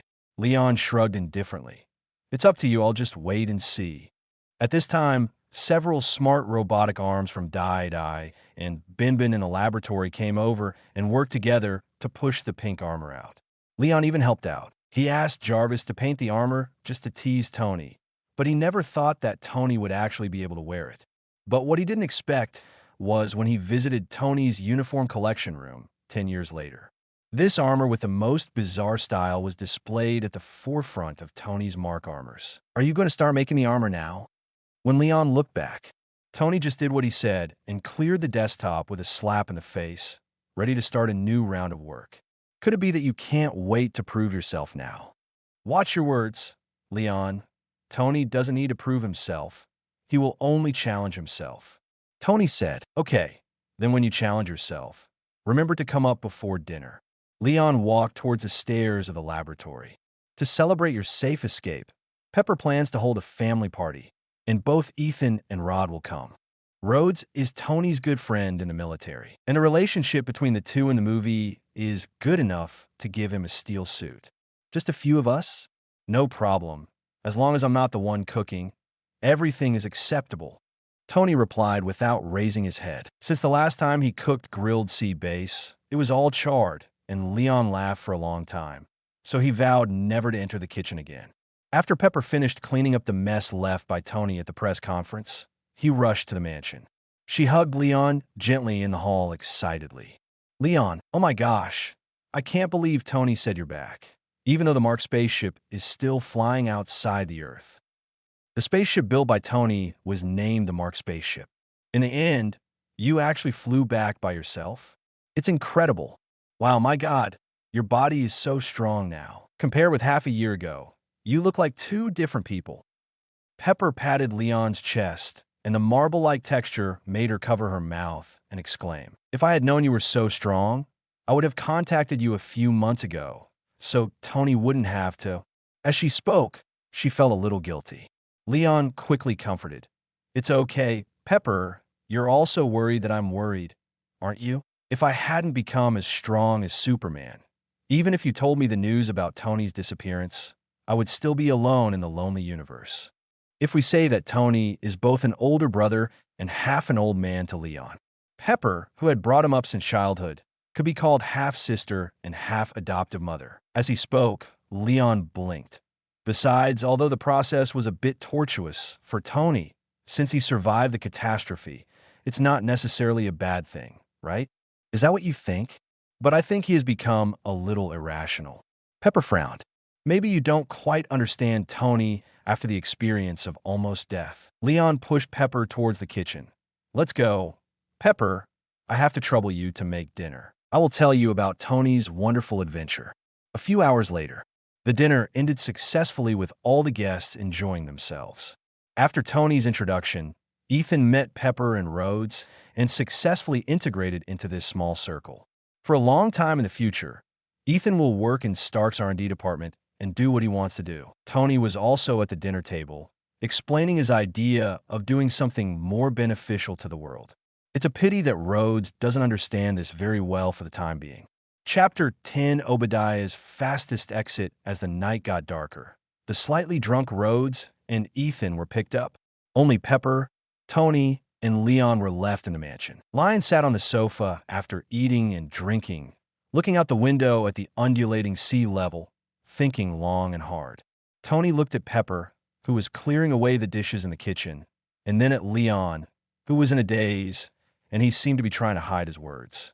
Hey, Leon. He finally couldn't help it and called Leon. Huh? What for? Leon looked back with a bit of confusion. Tony glanced at Pepper. Didn't you say you were going to find Obadiah tonight? When will you leave? Also, don't let Pepper know about it for the time being. Otherwise, she will say it's too dangerous and will go, and she will resign. No matter how messed up Tony was, Pepper would just keep working with a cold face. But as long as Tony's safety is involved, Pepper's most common threat method to stop Tony is to resign. Even if every threat she makes has no effect, then wait until Pepper leaves. Leon glanced in the direction of Stark Industries and said casually, anyway, Obadiah is still in the industrial park. Wait, he is in... Damn it, Tony, let's go there now. Leon picked up Tony and pushed him out. He did not forget to shout towards the kitchen. Pepper, Tony, and I went for a walk and will be back later. Huh, okay. Pepper responded. When he went out, Tony asked in a low voice, Wait a minute. Wait a minute. What did you just see that made you so anxious? Obadiah is contacting his friends in Afghanistan. Lion also lowered his voice. What? Tony was stunned, and then Leon grabbed his arm and jumped into the sky. The two soon arrived at Stark Industrial Park. At this time, the office building only had a few sporadic lights on. Among them, Obadiah's office is so brightly lit that it looks like a burning torch at night. Leon floats out of Obadiah's office window with Tony. The huge floor-to-ceiling windows allowed them to clearly see every corner inside. At this time in the room, Leo Badia was facing the window, sitting at his desk, saying something to the computer screen. He's on a video call with someone from a terrorist organization. Tony's expression was not very good. Can you hear what he was talking about? It's not a nice thing to say. You can listen to it yourself. Leon put his hand on the gap of the floor-to-ceiling window, and with a slight shake, the glass tilted up at a corner, and he grabbed it and opened it backwards. So the entire floor-to-ceiling window was peeled off silently. Tony's eyes widened in shock again. But the next second a voice came from the office, leaving him no time to care. Our leader died because of your commission, so you must compensate us before the next cooperation, said the person opposite the computer. Obadiah retorted angrily. You let Tony go? You actually have the guts to make amends with me. I told your leader that he must be 100% sure that Tony Stark's body is gone. How did he do it? That has nothing to do with us. If you don't pay compensation, we will expose what you did to Tony Stark. The terrorists used their usual methods. Obadiah's eyes became colder and colder, as if he wanted to eat the person across from him alive. Aren't you afraid that I will no longer provide you with arms and weapons? Sorry, now that Tony Stark has shut down the weapons department, I'm afraid you are of no use. Terrorists are emboldened. Threaten again. Do you accept compensation? If you don't accept it, I believe Tony Stark is also willing to pay for information about the real murderer. Obadiah closed his lips tightly, and the corners of his lips wriggled to hide his anger. A few seconds later, he suddenly laughed, with a smile as bright as spring breeze. Okay, of course, I accept your request for compensation, but I have a condition. Say it. Upon hearing that he could get compensation, the other party immediately became excited. I will find a way to get Tony to go abroad again. This time, you must kill him for me, Obadiah said about the plan. I will give you a batch of Stark munitions, which you can use to attract media attention. Tony has just announced the closure of the weapons department. At this time, a large number of weapons produced by Stark appear on the battlefield. He will definitely not be able to sit still. The terrorist continued. I know, the rest will be left to us. I guarantee that this time the Ten Rings gang will perfectly complete the commission from our friends. Obadiah smiled and turned off the video call. Of course, that would be great. With a beep, the video hangs up. Obadiah sat silently on the chair. The smile on his face gradually cooled down and then gradually became ferocious. His anger began to boil over. Even if he is sitting still, it makes people feel as if he will rush out of his workstation at any time and choose someone to devour. Idiots. A bunch of idiots. Obadiah finally broke out after a moment of silence. He stood up suddenly, swept everything on the table to the ground, ripped off the mouse, and smashed it into pieces on the wall. Even a playboy can let him escape. A bunch of losers, he roared, his roar making the windows tremble. Leon glanced at Tony, who was glaring beside him outside the window, and knew that Obadiah's performance was over. He took one step forward and led Tony into the room. He said politely, Well, how should I put it? I'm sorry to interrupt you. A sudden voice came out from behind, causing Obadiah's roar to stop abruptly. Who? Tony. He instantly broke into a cold sweat and turned around. Standing opposite him were Tony and Leon. Among them, Leon looked unhappy. Tony stared at him with red eyes. Those eyes, which were always beautiful, were filled with disbelief and anger at being betrayed by Jishin. Tony, and I heard what you just said. Leon pointed to the computer. Do you have anything else to defend? Obadiah's face showed panic visible to the naked eye, but he was thoughtful and quickly suppressed his emotions. He raised his hands and trembled at the corner of his mouth. Oh, Leon, why are you still here so late? Well, actually, What just happened was a misunderstanding. Listen to my explanation. There is a reason for all this. Obadiah's mind was spinning rapidly at this moment. He put down one hand nervously and opened the drawer. This is because there is a force that I cannot resist, threatening my life and asking me, kill you all. As Obadiah spoke, he suddenly pulled out a pistol from the drawer, quickly loaded it, and pointed it at Tony and the two. Raise your hands and stand back. Obadiah, who was as gentle as an elder just a moment ago, turned into a ferocious villain in the blink of an eye. You better stop now. Tony pursed his lips tightly, raised his hand first, blocked in front of Leon, and backed away. Huh. Tony, you still want to protect that little BD. It's really touching family affection. Obadiah's words made Tony feel even more angry. He said coldly, Obadiah, I originally thought you were one of my most trustworthy people. Really, Tony, I'm really touched when you say that. Obadiah pointed the gun at Tony. I also want to play this wonderful family game with you. But since you have discovered it, I don't have to hide it. Tony, actually, you are just one of my chickens that can lay golden eggs. You know, I founded this company with your father, and I have been assisting you for the past 30 years, but I have gotten nothing. Even the outsider behind you can get half of the company, but what about me? Only by killing you, killing both of you, can I get everything I want. As Obadiah spoke, he waved his fist in pain. Everything should be like this. As long as Tony dies in Afghanistan, Leon will die in outer space. But why do you want to escape, and why do you want to see tonight? Everything of. His eyes were blood red, and he held Tony back with his gun. You force me, you push me to a dead end, then I will destroy everything. No one can stop me. Tony was staring at his uncle from beginning to end. His cheeks were tense, and his eyes were full of indescribable sorrow and anger. His head was pushed back by the muzzle of the gun, and then he finally closed his eyes. Let's do it, Leon. He no longer had any expectations. Listen to you, boss. Leon's voice just fell. Obadiah's neck was tightly grasped by a pair of iron-like hands, lifting him up. You, drink. Ahem. Obadiah's face quickly turned red due to lack of oxygen. His eyeballs bulged, and he stared at Leon, unable to understand what happened in that brief moment. Why didn't he blink? Leon appeared in front of Tony behind him and subdued him. He raised his arms with difficulty, trying to make some more struggles, but Leon just glanced at him and threw him out of the window without any care.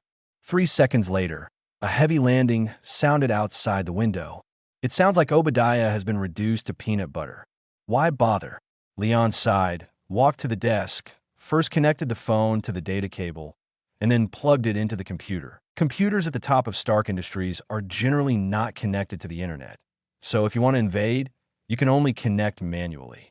Directly connecting to the external network for video calls like Obadiah did just now is already a serious violation. Jarvis, hack into this computer, collect evidence of Obadiah's crime, hand it over to the police, and note that he will commit suicide in fear of crime and jump to his death.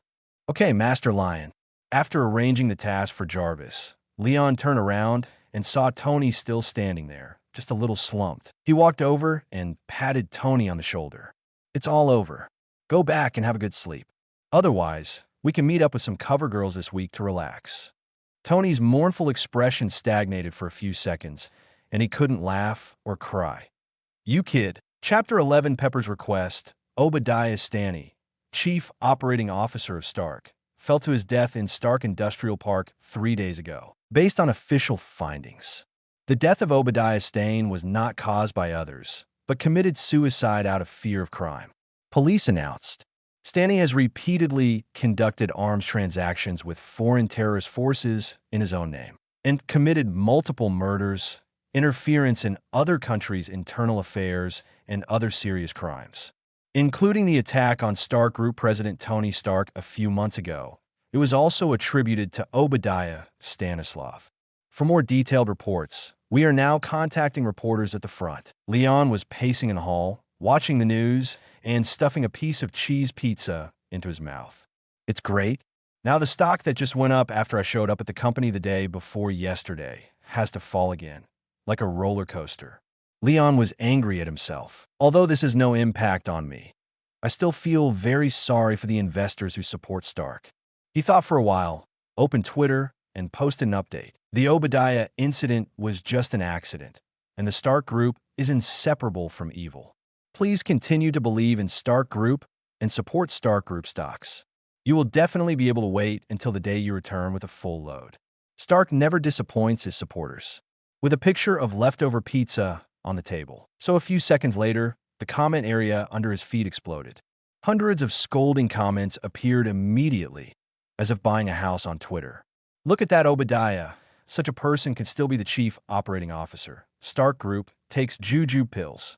It's all bullshit. I bought stocks when Tony Stark came back, and in the blink of an eye he shut down the weapons department, and I lost half of my fortune. Leon Stark showed up after half a year, and I bought stocks again. But 2 days later, it was revealed that the COO was a super criminal. I can already see myself begging on the streets of Los Angeles in a month. Damn, Stark, you made me lose everything. Then more comments popped up every second, all of which were disloyal investors crying that they had lost their wits before buying Stark stock. Lion looked at the comments section with 999 plus comments in 1 minute and felt a little ashamed.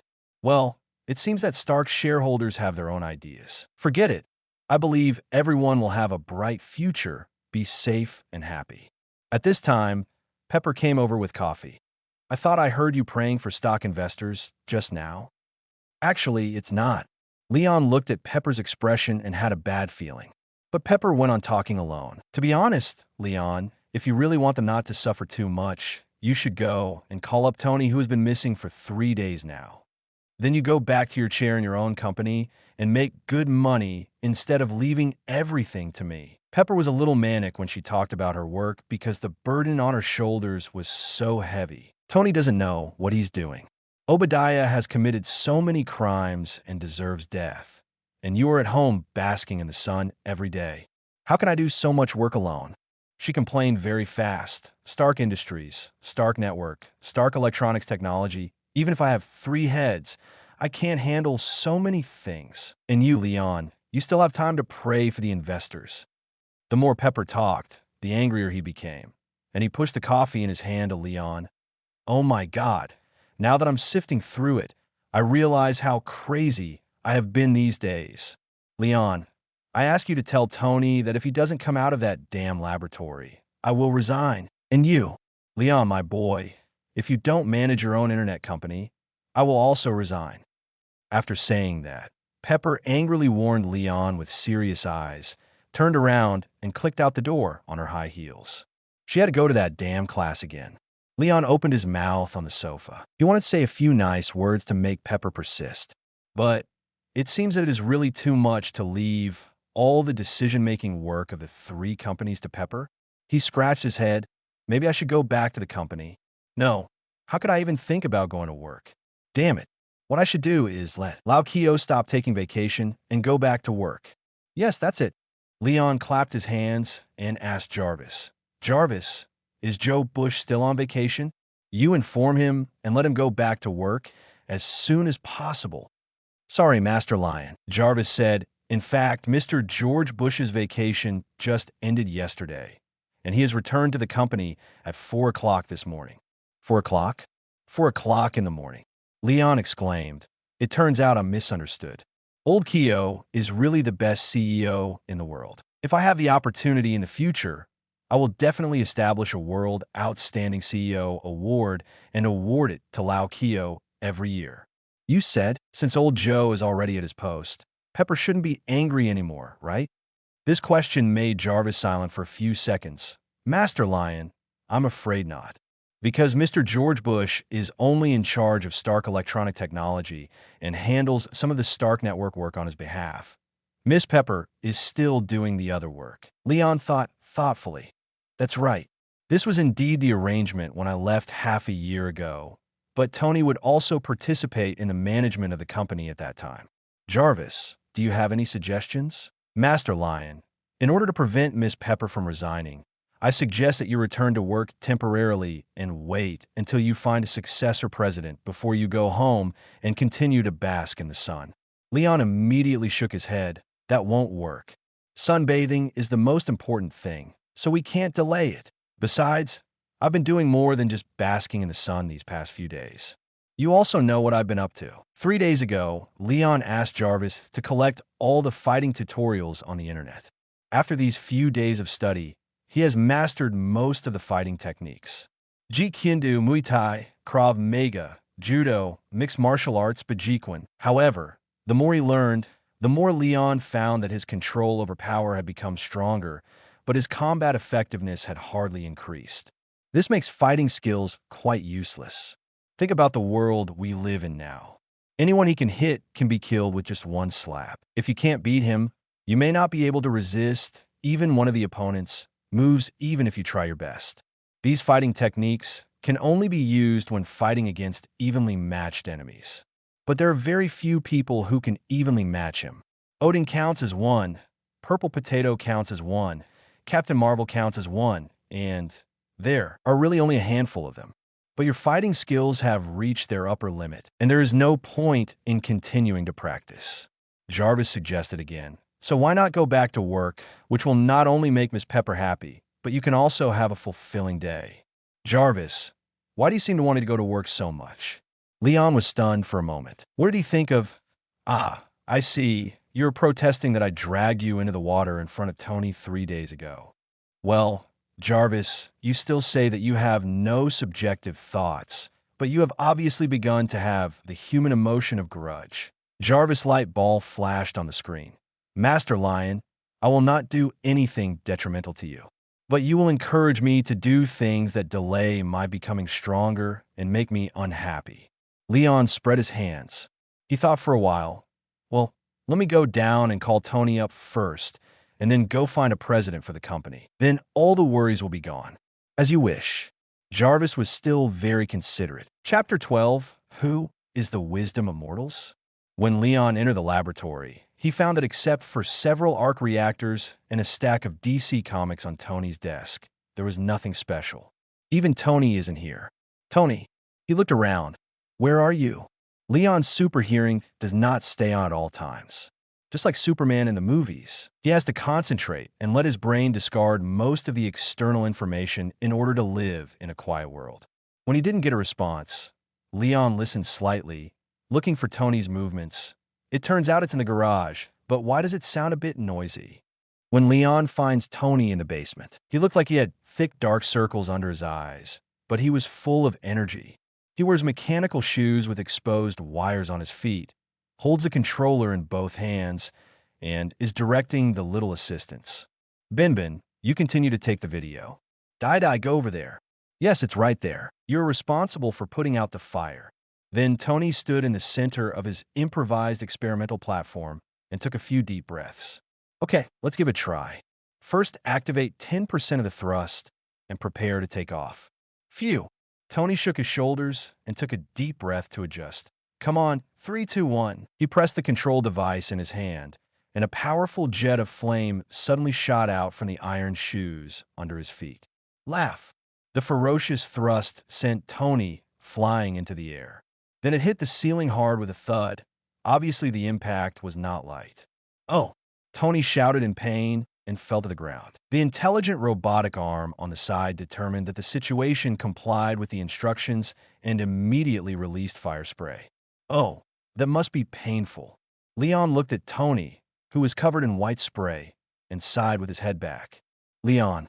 Tony turned his head when he heard the voice. His cheeks squeezed together in pain, and he twisted his shoulders on the ground. Come and give me a hand. I'm afraid my ribs are going to be broken. Here we go. Maybe you'd better ask Dai to prepare a crash pad for you next time. Leon stepped forward and lifted Tony to the chair. He glanced up and down. Very good. It's just a skin injury. You can still continue to do the extreme sports you just did. That's not an extreme sport. Tony rolled his eyes. That's me making the Mark II suit. You mean your second suit of armor? Is this pair of shoes? Do you want others to shoot at your shoes? Don't be kidding. These shoes are not Captain America's shield. Lion joked. Of course not. I am currently experimenting with the propulsion system. Once this link is completed, the subsequent efficiency will be greatly improved. Tony immediately retorted, not forgetting to ridicule. Of course, ordinary people with average grades like you basically can't understand the logic here. Now it was Leon's turn to roll his eyes. I got admitted to Columbia University no matter what. Do you have some misunderstandings about ordinary people? Oh, really? There's nothing you can do about it. When I was your age, I had already graduated from MIT for many years and had 3 doctorates from Cambridge. I really couldn't understand the feelings of ordinary people. Tony waved his hands in a disgusting manner, but it should be the same. When you get to Columbia in the future, you'll find that your teachers can't understand my armor either. I'm sorry, my university major is business, and my teacher probably understands the economic benefits of your armor. When Leon didn't have the ability to awaken before, he could only develop in the direction of managing a company. Naturally, he applied for a business major in college. But it's different now. He knocked on Tony's iron shoe. And the past was before, and the present is now. Don't forget what kind of ability I awakened. Ability? What ability? Isn't it just about getting stronger in the sun? Tony wondered. It's Superman's ability. Leon emphasized. I have everything Superman has. So, are you going to come and confess to me now that you are actually a Kryptonian? Yesterday, your Kryptonian father, who became a super artificial intelligence, came to your door and asked you to put on red pants and save the world? Tony said with an exaggerated expression. Or are your cousins from Krypton receiving the signal from the spacecraft and coming to capture you tomorrow? So they come to me now for help? Leon was speechless. Tony, when did you have so many naive assumptions? Of course I am from Earth.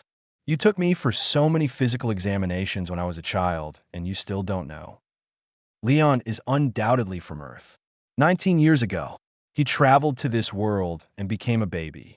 By chance, he was adopted by the Starks, although I have no memory of before I was 1 year old. I don't know if I have biological parents in this life. But his appearance is not much different from his previous life, and his blood tests have never had any accidents since he was a child. It all shows that he is a native of Earth. Also, you have read too many DC comics recently. There is no DC darkness in our world. Leon complained. Then what do you want to explain? Tony tilted his head. I mean, Superman also has a power called a superbrain, and so do I. A superbrain will allow him to make more achievements in engineering and even reach the top very easily. Leon pointed at the iron shoes. So now I can completely understand your research and even surpass you. Beyond me. Tony raised his chin directly. Leon, this year's April Fool's Day has passed. You can save this cold joke until next year. He blinked. And I don't remember Superman having this ability.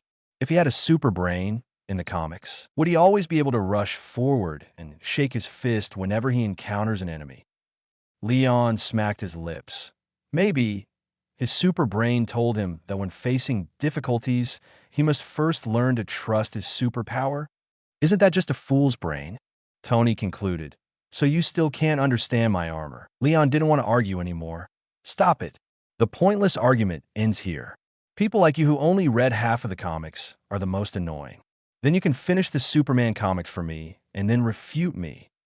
Don't wait for Tony to bite his tongue. He said directly, with your mortal wisdom, since you say that I can't understand your armor, do you dare to let me learn from you on the side?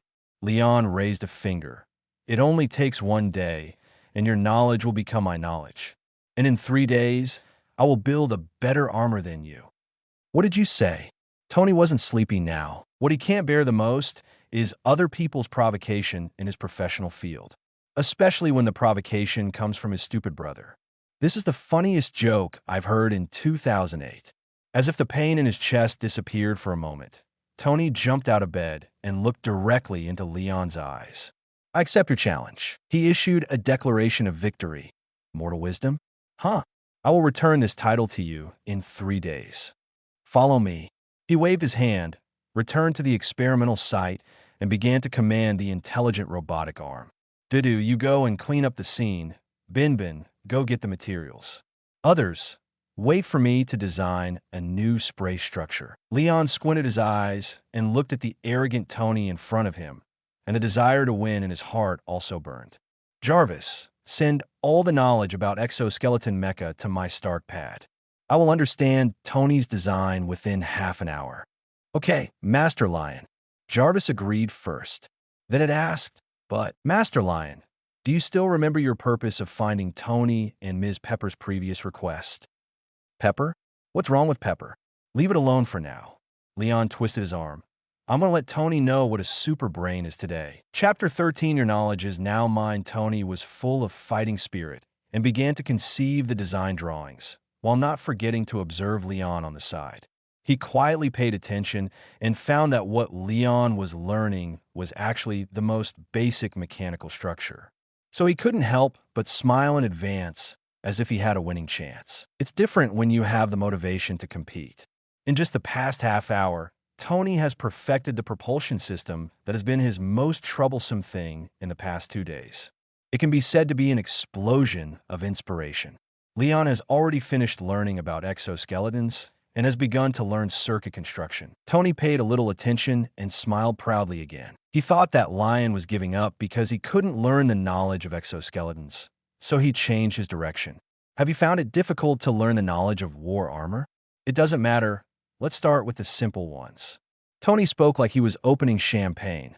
Don't embarrass yourself. If everyone in this world can simply learn knowledge, then what's the use of being a genius? He waved his hand and started modifying the equipment shoes again. Don't worry. When I make the most outstanding armor, I can still consider letting you experience it. At this time, Tony seemed to have forgotten the fact that Leon could fly. He was completely immersed in the pleasure of defeating his stupid brother 3 days later.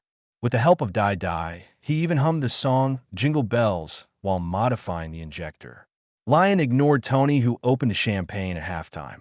Sitting alone, he quickly studied the textbooks and comprehensive papers prepared for him by Jarvis. If Tony walks behind Leon at this time, look at the display screen in front of him. I will definitely give myself a slap in the face immediately for being so complacent just now. Because on that screen, lines of text and charts were jumping at a speed that was so fast that it was blurry. But Leon's eyes always stayed on the first line of text and chart that appeared every time. The speed of switching text on the display is actually not as fast as Leon's reading and understanding speed. It only takes 30 seconds for Leon to finish studying a college-level textbook. In just half an hour, he can become a comprehensive theoretical expert in a branch of the field. If there is a system that can rate the knowledge an individual possesses. At this time, you can even see that upgrade icons are popping up one after another on Leon's head. Level 0.1, level 0.2, level 0.3, level 0.4. In that way, Tony can predict in advance that his brother has become a cheating player. Unfortunately, there is no if. When 3 hours have passed, Leon felt that he had a sufficient knowledge base and finally stood up. Tony was conducting his 13th propulsion device experiment. Now Tony can float in the air relatively stably. He was trying his best to control his balance and glanced at Leon. Look who is here. Could it be that our little Leon finally knows the difficulty of learning and is coming to admit defeat and beg for mercy from his brother Tony? Leon showed an enigmatic smile and stretched out his hand to adjust the non-existent glasses on the bridge of his nose. "No, I have learned the necessary knowledge and am now ready to join your research." Tony was stunned for a moment and then said with some humor, "That's just right. Although you can't help me much, you can still carry heavy equipment." He slowly descended from the air, and after landing, he staggered for a moment before standing still. "Follow me." The propulsion system has been basically completed, and now we can start manufacturing the rest of the armor. Tony had already determined that he was sure of victory, so he began to devote himself wholeheartedly to the creation of the armor. He arranged follow-up work in an orderly manner. "Leon, go get the titanium alloy material in gold and hold the magnifying glass steady." The two soon began working together to build the armor. Tony was basically directing the whole process. Leon asked a few questions from time to time. Tony, who had entered a state of concentration, didn't feel anything was wrong. He explained everything while doing it, and he could tell everything he knew. It seems that although he thinks his brother is stupid, he still hopes that he can learn more of his skills. There, the location is wrong. You have to go around and start from here, otherwise there will be a short circuit. Aha, you must be kidding. How could such a large load be equipped with deformation equipment? Great, the flight stabilizer can be installed here. Leon, Your strength is really a good tool for assembling and building equipment. I dare say that the hydraulic press is not as easy to use as you. I should have asked you to come down and help me a few days ago. For a day and a whole night, the two of them were building battle armor. Because of Lion's participation, the assembly and manufacturing of parts can be said to be both precise and efficient. For example, if Tony needed an IT-level precision part temporarily, he had to wait for it to be delivered from the factory. But on this night, as long as Leon waved his fist, he could get a component that was better than IT grade. Very good. Tony's dark circles have turned into dark bags, but his big eyes are still bright. The armor originally took a month or even months to build and fine-tune. Actually, with the help of Leon, 80% was completed overnight. Tony's current state of mind was extremely high. All it takes is one more final step, and he can put on his new armor and soar into the sky. He habitually commanded, "Leon, you go and build a current loop. Next, we only need to connect to Jarvis's system and conduct assembly experiments to complete the final steps." However, what he waited for was another answer. "No, Tony, I'm leaving." Leon refused. "What are you talking about? Why are you leaving?" Tony's eyes widened. Leon spread his hands. "Have you forgotten? I said that I would build a better armor than Mark within 3 days. And now that I've learned all your skills, of course I won't stay here. It just so happens that the final step of building your armor won't be too troublesome. You can handle it by yourself. So I'm leaving. See you in 3 days, Tony." Leon waved. "I'm going to your laboratory. If you need anything, just come up to me." "What?" Tony's mind was full of questions. "You really want to build your own armor? Are you kidding me? You're just an ordinary person." Wait a minute. Tony suddenly remembered. This past night, in the process of assisting him, the questions raised by Leon gradually became more in-depth and even started to inspire him. The same is true for the hands-on part. It was unfamiliar at first, but then it became easy for me. In other words, Leon really learned those professional knowledge. Tony was shocked by his sudden awakening of memories. He was so immersed in work last night and so focused that he didn't notice it yet. Thinking about it now, Leon obviously grew from mechanical novice to a mechanical expert overnight. He is still an expert who is not necessarily weaker than him. You're learning speed. Is this a super brain? Tony was horrified and sat down on the chair. What is this? A super brain can be so unreasonable. This is cheating. Chapter 14, Tony's Gift? Well, that's true. But how should I put it? In fact, I just learn and think faster. My creative ability is not necessarily better than yours. Leon thought for a while, worried that Tony would be hit, so he analyzed his abilities. The iron armor is a collection of the most comprehensive and top-notch knowledge you have. Every step is the most advanced application of relevant knowledge. Plus, you could be said to have guided me step by step last night. That's why I can master this knowledge very quickly. What I did was actually just copy your knowledge exactly as it was and make it my own. Leon nodded his head. A learning and processing capability as powerful as a supercomputer. This is a super brain. But when it comes to innovation, I have to rely on my own talent. And super brains have limitations in comics. In some DC works, it will be said that most of the computing power of Superman's superbrain will be used to restrain his own power. But I haven't encountered this problem yet. Leon made a small gesture with his index finger and thumb. The proportion of my brain power used to limit my superpowers is very small. So wait, Tony, wait for me to use your knowledge and my innovation to defeat you in 3 days. Tony, who fell into a chair, felt slightly better after hearing the explanation. Hearing this, he stood up with an unconvinced look on his face. Don't be ridiculous, kid. Have you ever seen a plagiarist who can surpass the original author? There is no way my masterpiece will lose. Then let's wait and see. Mortal wisdom. Leon left a provocative sentence and walked upstairs. In the parking garage, Tony's eyes were filled with fighting spirit again. There is no way he would admit defeat in his own field, especially to his hateful brother Leon. However, Tony didn't wait until he returned to the workbench again. Leon's figure suddenly reappeared behind him. Oh, by the way, I forgot one thing. Tony, your condition is too bad. You can't continue working. You should take a rest first. As soon as the words fell, Tony felt his neck go numb and instantly lost consciousness. He's cheating. This guy is using his tricks outside the game. Before Tony fell asleep, he used his last consciousness to curse Leon in his mind. So don't play if you can't afford it. Look at this baby-like sleep, Leon commented, picked up Tony, and threw him into the bedroom. Master Lion, you may not be able to win in this way, and Mr. Stark will not be convinced. Jarvis reminded kindly. It's best if he's not convinced. I'm also worried that he will be mentally damaged after being defeated by me and will be unable to recover. Leon walked into Tony's laboratory. You seem very confident. Jarvis asked in a statement tone. Of course.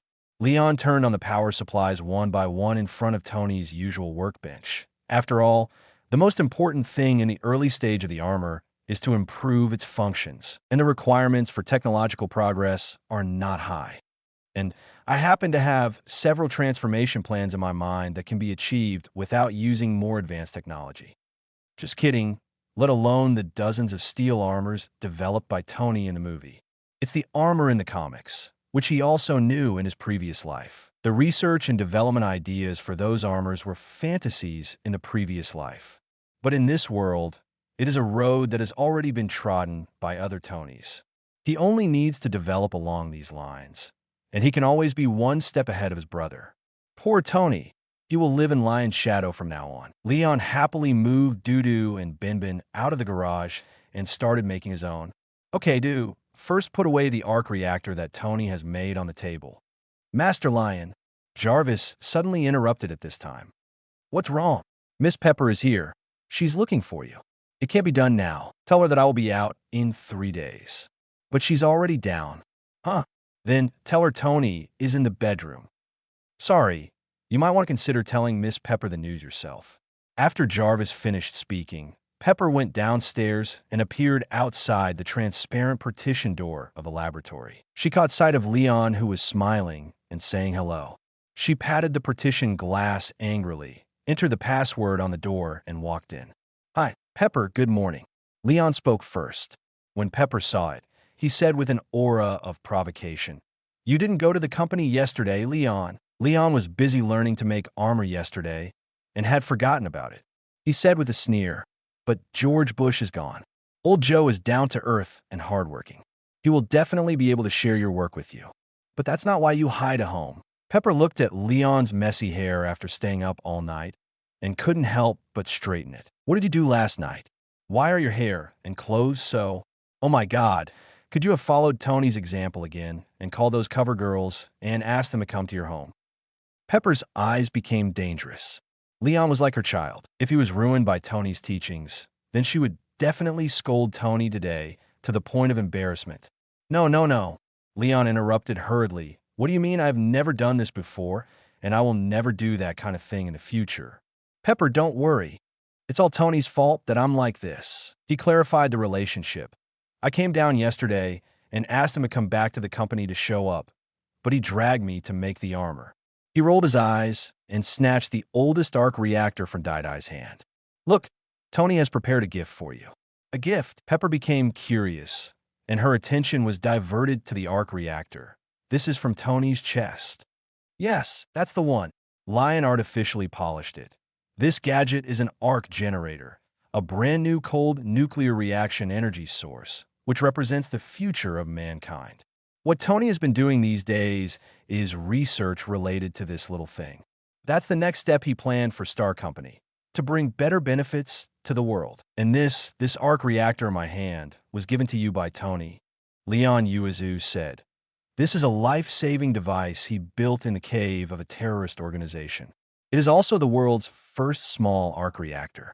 After he replaced this gadget, he originally planned to give it to you. But you also know that with his character, he would never be able to say anything straightforward in 100 years. So, Leon handed the arc reactor to Pepper. You know the meaning of this gift, right? Pepper didn't take it or speak, because she was so moved. This gift is so meaningful and romantic. Pepper covered her mouth with her hands and was speechless for a moment. Did he really give it to me? Pepper carefully took over the arc reactor. The happiness came so unexpectedly that she was at a loss. Chapter 15. Stark is very noisy today, of course, but if it were him, he would definitely say. Leon drawled his voice. Pepper, I have many habits, but I don't have nostalgia, so just take this thing and dispose of it. Smash or burn it as you like.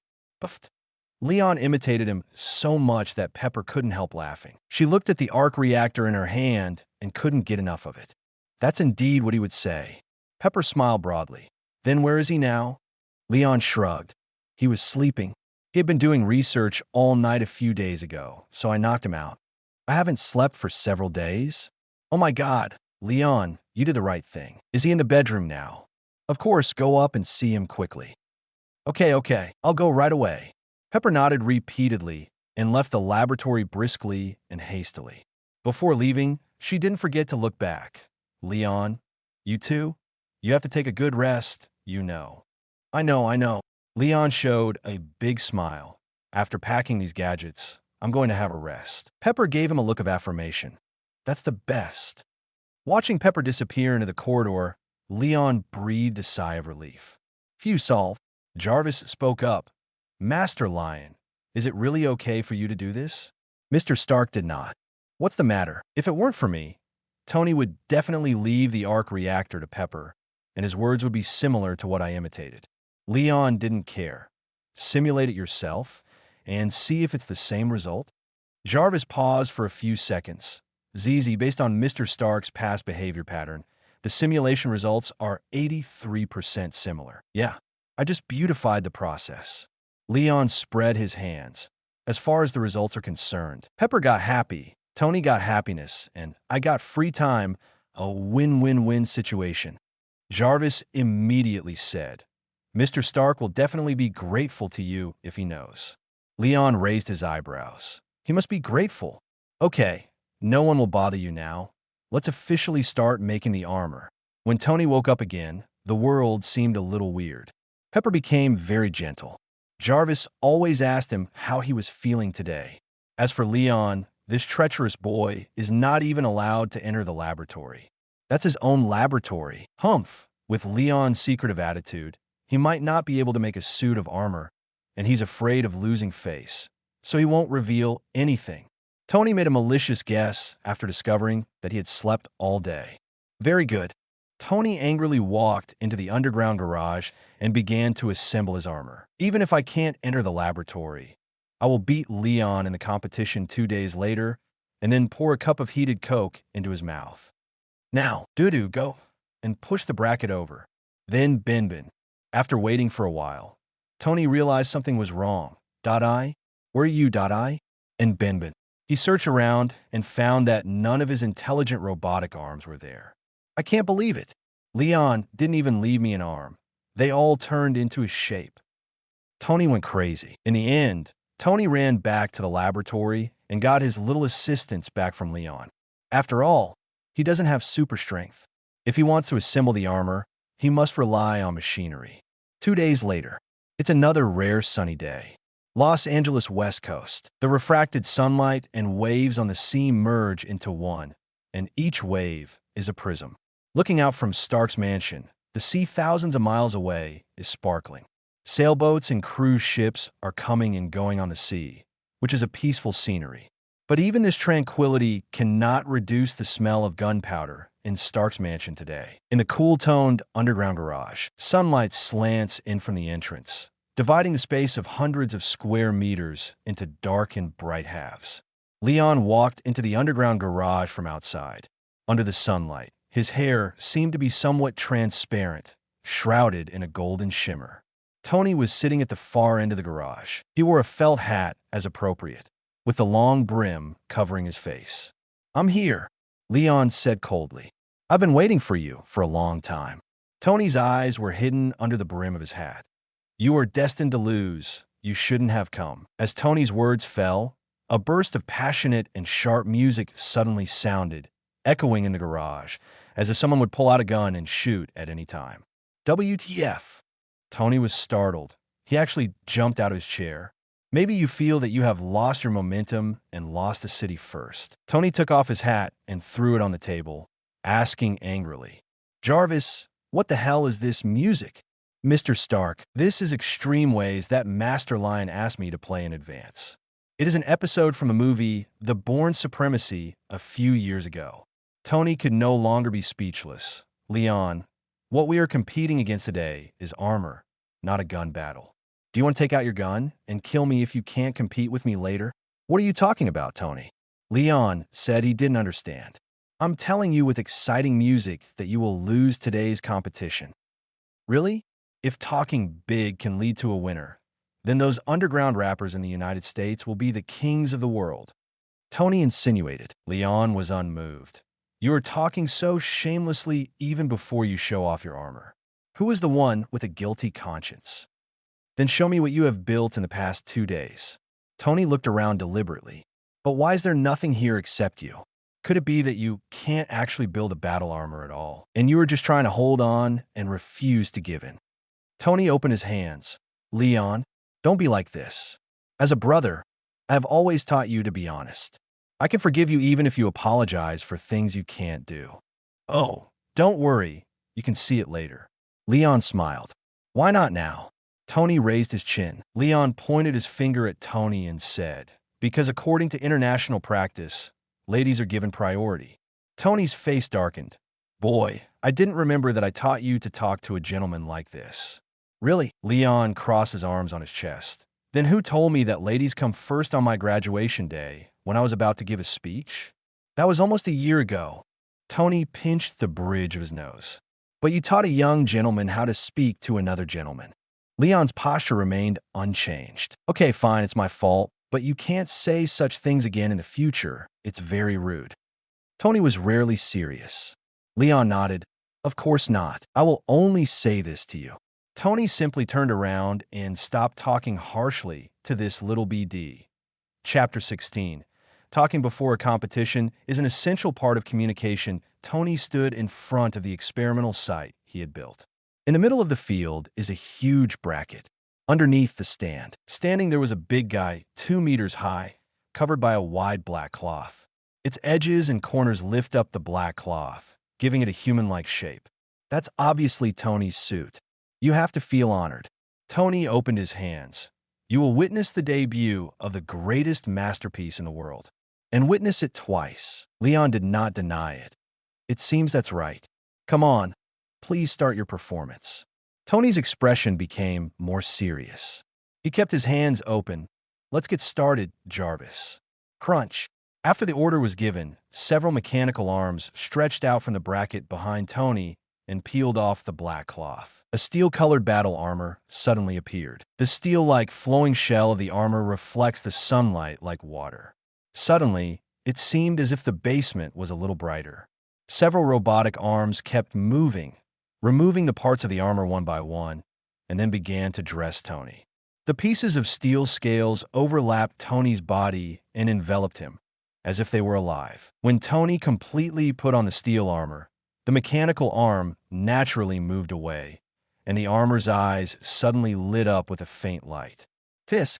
Airflow spewed out from the gaps in each scale of the battle armor, like breathing. Look, this is my armor. Tony controlled the armor to spread his arms, and the soles of his feet and palms sprayed flames at the same time. He flew up and was suspended in midair. This is the Mark II. Now I can fly too. Wow, cool. Leon couldn't help but sigh as he looked at the metallic armor in front of him. Jarvis's voice appeared at an inappropriate time. Mr. Stark, the flight function of Mark II still needs more testing. No. Jarvis, sometimes we have to start running before we can learn to walk slowly. Tony denied repeatedly. It was obvious that he couldn't wait to fly around in the sky.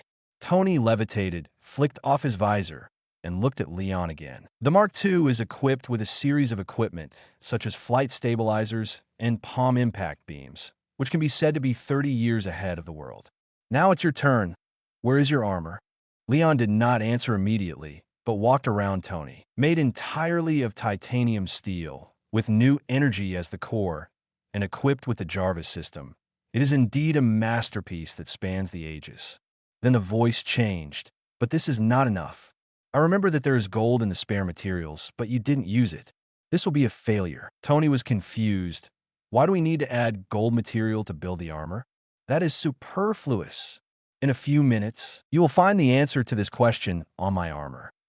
Leon put away the admiration in his eyes and pulled up his sleeves, revealing two shining bracelets. Look, this is my armor. Jarvis, start the program. Beep. An electronic sound passed by, and the lights on the two bracelets on Leon's wrists turned red. Then a roar came from the garage upstairs, accompanied by the crackling sounds of various things breaking. Tony's eyes were strange. It seems like something broke in my laboratory. What are you doing? Well, maybe there was an accident on the planned route. Look, it's coming. Leon suddenly floated up and spread his arms in the air. The next moment, a red and blue elliptical flight capsule spraying flames flew in from outside the garage. Could your armor be just a big iron can? That's really my god. How is this possible? Tony subconsciously started to tease, but was immediately speechless. The red and blue flight capsule began to disintegrate after entering the garage. The parts of a steel armor unfolded in the air, spitting out flames, and stuck behind Leon in perfect fit. The pieces of red and blue scales, based on Leon's torso, were fastened on his body with incomparable precision. Finally, a battle armor with a blue base and red accents is formed. The eyes of the armor lit up, and each component was constantly adjusting its position according to Leon's movements, as if it were a living creature that could breathe. This is simply a work of art made of steel, with a streamlined figure that is both powerful and beautiful. After the armor was assembled, flames suddenly shot out from the soles of his feet and behind, keeping Leon afloat. He pointed at various locations on his body and listed his newly added functions one by one. My armor is driven by a bracelet. When it is idle, it acts as a flight cabin and can provide remote support when needed. Although it is not equipped with weapons for the time being, there are many positions reserved for adding weapons.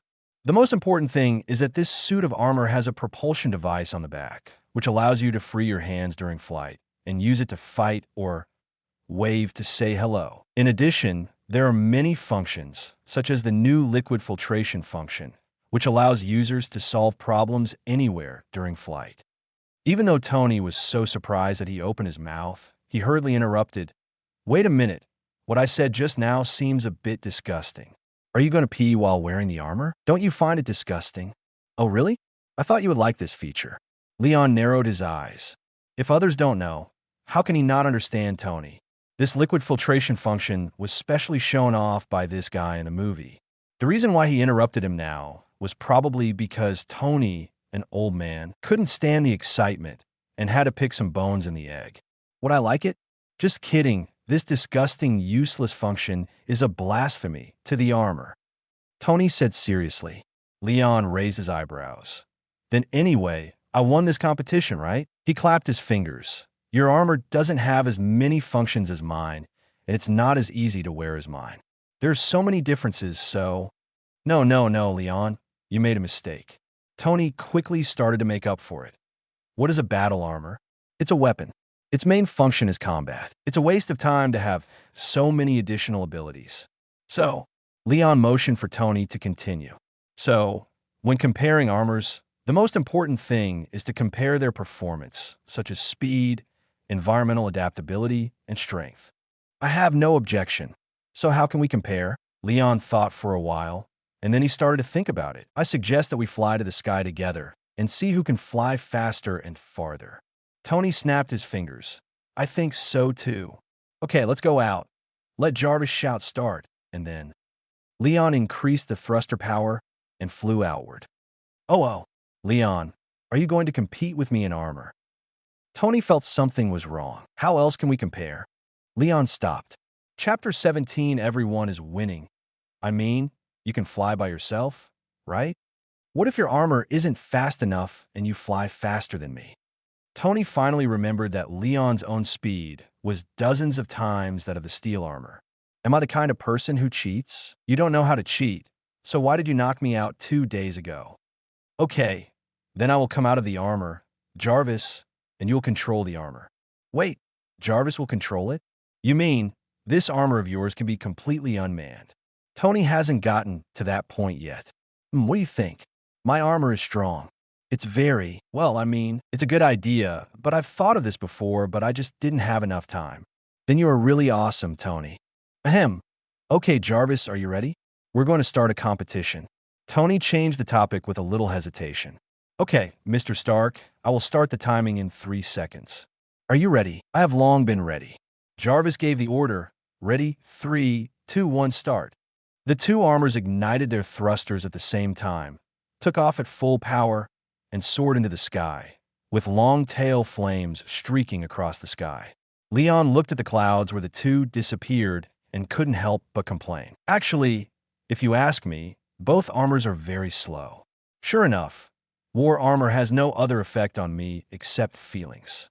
Then he twisted his collar with both hands, and the biological force field spread out, rushing into the sky like a retroreflective meteor. Oh!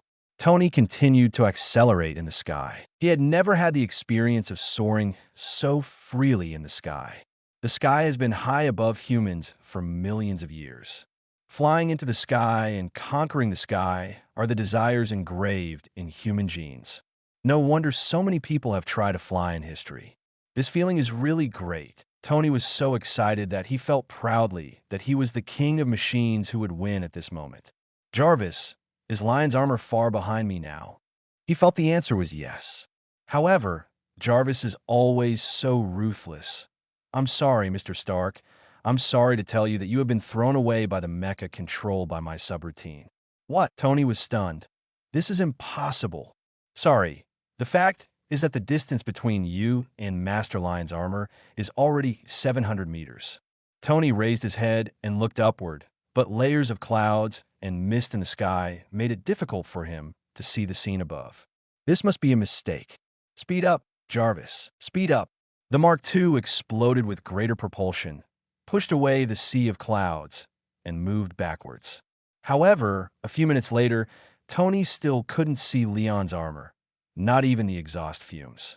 What the hell? Why is it so fast? Because Master Lion uses a more coordinated movement system and reduces the weight of the armor. The acceleration and top speed have been improved. Jarvis reported. Okay, now, I kind of admit that the kid is a genius, but I can't lose this competition, Jarvis. Use excess power. Sir, I want to remind you that continuing upward may cause the armor to freeze because the temperature is too low. Listen to me and keep flying. A few minutes later, Tony faintly saw the tail flame of Lion's armor. Okay, that's it. Catch up with it and then surpass it. Sir, the outer layer of the armor has been frosted. Continuing to fly may cause damage to the components. Don't worry about it. Keep accelerating. Tony is now full of enthusiasm, and his competitive spirit has been completely mobilized. In the hot-blooded comics, he will definitely explode next, and then he will surpass Lion's armor and achieve a counterattack. It's a pity that the physical rules of the Marvel world will not give in to him for such reasons. Marvel only the more tragic people are, the more they can ignore physics and cheat and counterattack. As the altitude continued to climb, layers of frost began to cover the Mark II's outer shell, quickly spreading and thickening. The armor's acceleration began to decrease. Jarvis didn't have time to remind him. The next moment, the Mark II suddenly stalled. All current circuits inside the armor were frozen, and the power was cut off instantly. Wait, what's going on? Tony's upright figure lost his balance and fell rapidly like a frog with claws and teeth. Jarvis, open your wings. Tony found that the armor was too cold to function and wanted to call Jarvis. But the current is short-circuited and the intelligence system has already stopped running. The armor fell faster and faster, and gravity exerted its power mercilessly at this moment. No, Leon. Leon, help me. Tony shouted in panic. The next second, no problem, Tony. Lion instantly appeared in front of Mark II, blocking it from the waist, and its downward trend stopped instantly. This damn sense of security is so damn good. Tony was in shock. Oh my God, it was really thrilling just now. Thank you, Leon, although I know you must be watching me make a fool of myself down there. Don't say that. In fact, I want to see if you can calm down and reverse the crisis. You better think so. Tony took a deep breath and gasped to calm down. On the other side, Jarvis flew down in lion's armor. Sir, it's great that you're okay. It was really thrilling just now. Jarvis expressed concern in a mechanical voice. Leon continued to carry Tony. Okay, now the competition is over. Let's go back. Tony had no objection. On the way back, he suddenly asked, "The gold you mentioned is used to solve the problem of high-altitude icing?" Yes, adding gold material can allow the armor to continue to operate in extreme environments. Tony fell completely silent. Back in the underground garage, Tony took off his armor with the help of his smart arm. Leon, you win. He sat down with some frustration. Yes, I won. Leon smiled happily. He walked to Tony and sat down. But actually, you also won, Tony. He explained to Tony's puzzled eyes. It was you who taught me how to build the steel armor so that I could make it. It's like if you taught other mechanics this knowledge. Wouldn't they really be able to learn it? Of course they can learn it. And even because of everyone's different ideas, they can also create armor with more functions than you. The most difficult thing in this world is never learning an extension, but creation from scratch. Tony, and you are the one who created it. Without you, maybe 20 years later, no one would be able to build a small arc reactor, and no one would be able to build a steel armor. I defeated you this time, but I just perfected some things that you didn't have time to perfect. Tell me, Tony, do you think you can't do these things? Tony immediately shook his head. Of course not. Well, give me some time and I can do it. Look, Leon patted Tony on the shoulder. Tony, you just like a little time, and I just used my super brain to save this time. Tony's frustration just now slowly dissipated, and his eyes were a little complicated. Leon, you are really different anymore. Did you just realize that I already look like a little Superman? How can I still be the same as before? No, I mean you've grown up. Sorry, I can't tell for a moment whether you're hurting me or praising me. Of course I'm complimenting you. Well, Tony, I won't say that you have grown up since you came back from Afghanistan this time. After all, you never knew how to. Stop. Why did you suddenly turn around and scold me? Look what I just said. You won again. Oh, with this damn desire to win in adolescence. You should really go to school in Columbia as soon as possible instead of annoying me at home all day long. Look, Tony, you're in a hurry. Get out. Get away from me. Okay, I'll leave smoothly. Leon picked up his armor and ran away. This kid, Tony shook his head helplessly, thought for a while, and suddenly laughed. It's really amazing. Chapter 18, Test of Strength, a few days later. Rain. The sky was filled with dark clouds, and the drizzle turned the sea outside Stark's mansion into honeycomb. Underground garage. Leon wore a tight-fitting sensor suit with round iron plates attached to various parts of his body. There were induction wires at the ends of the iron plates leading to the huge machine. Are you sure this iron pillar can test my strength? Leon moved his wrist.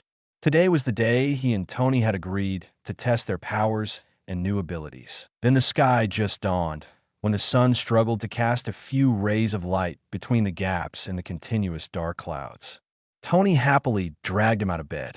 After washing up and having breakfast, the two of them arrived at the underground garage. On the wall of the underground garage facing the sea, a circular iron pier with a radius of 3 meters is fixed.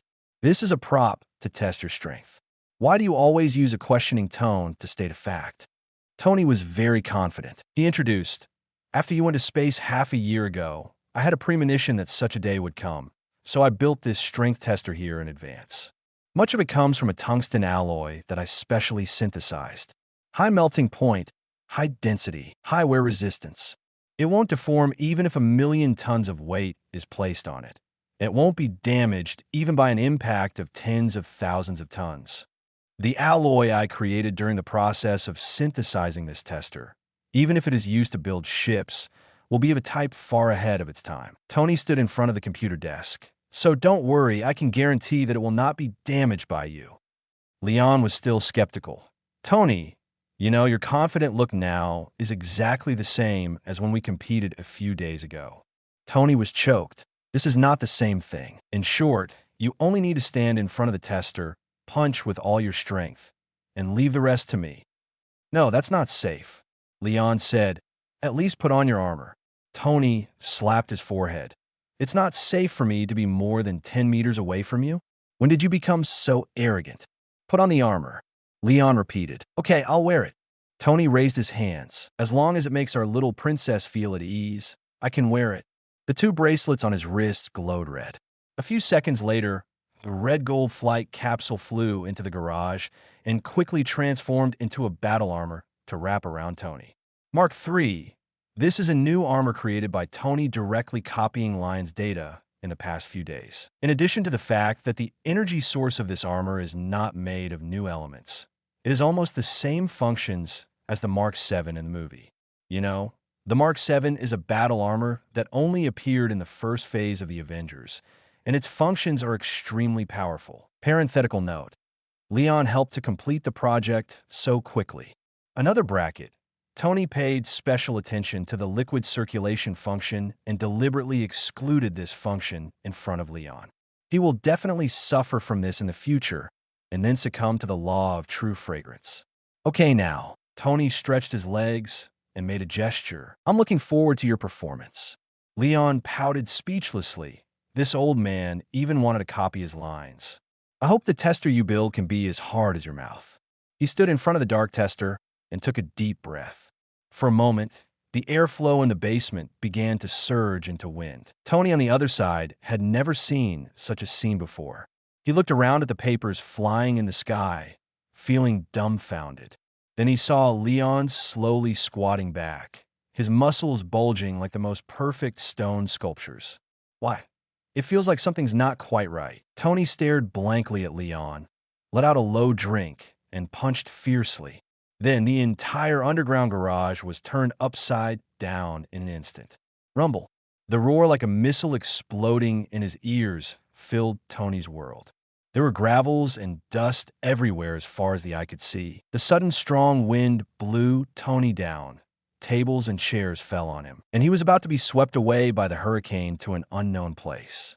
If Jarvis hadn't activated the suit's propeller in time, Tony would have disappeared into the underground garage. Fortunately, all this commotion did not last long.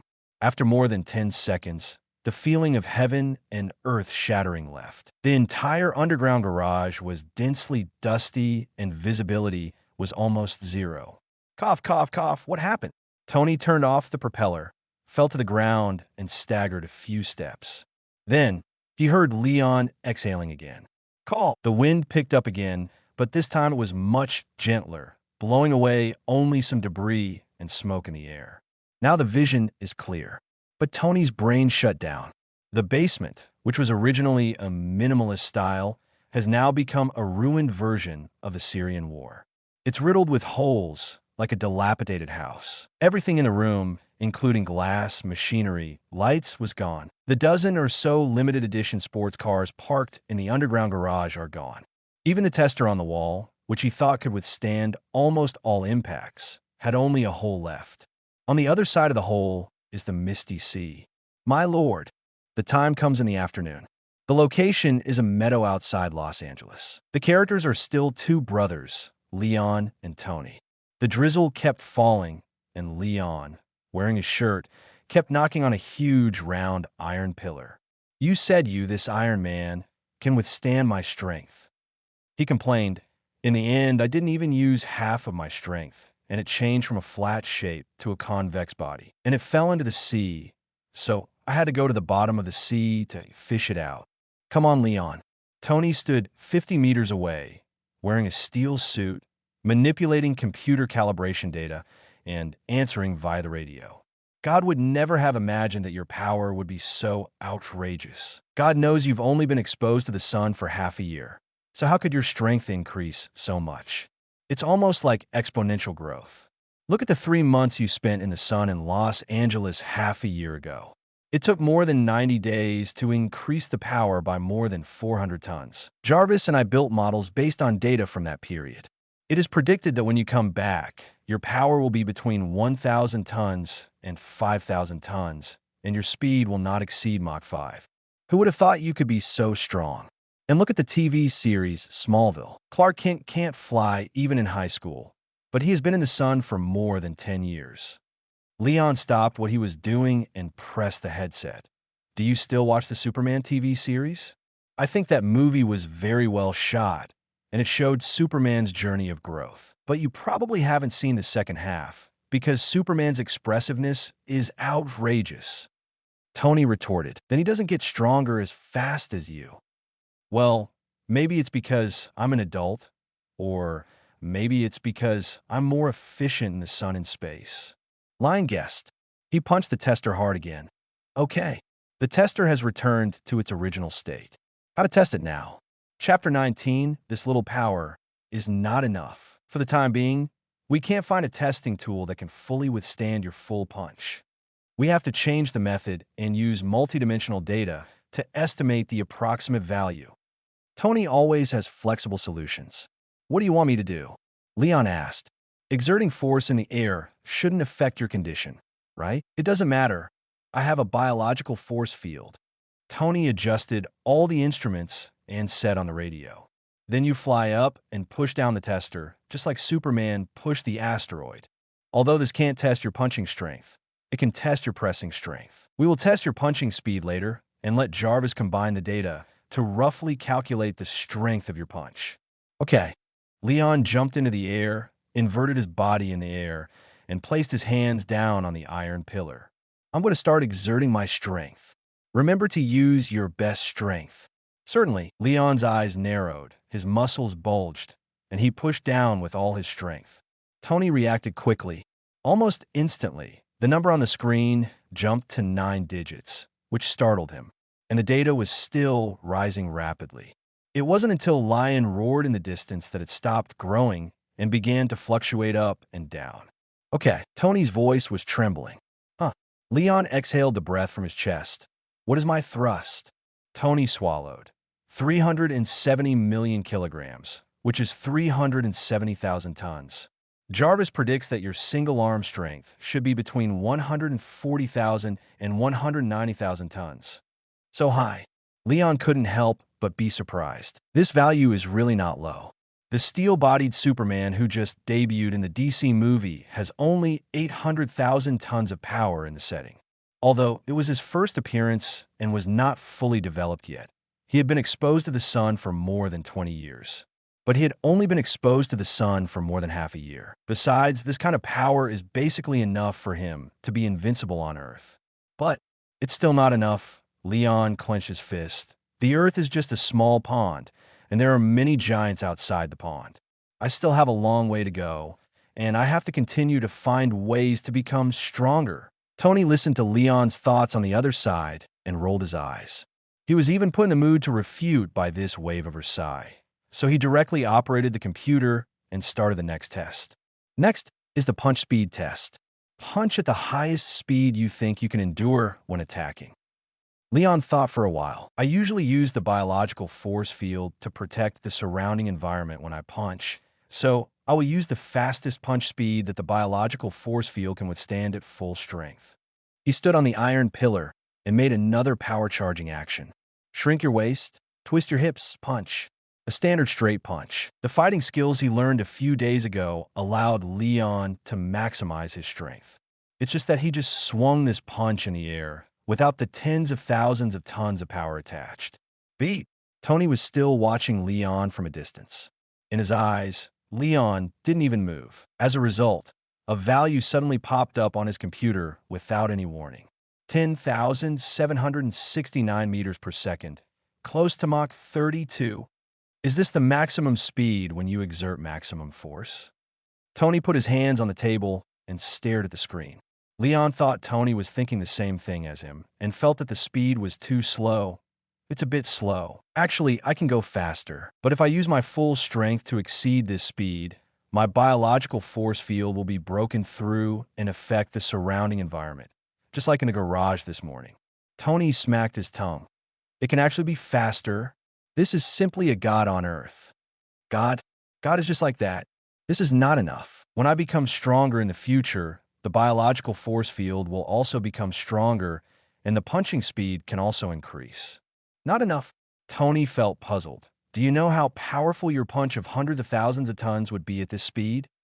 Probably like a small meteorite falling to the Earth. Tony wiped his face with both hands. Almost. Jarvis, tell him the specific value. Yes, sir.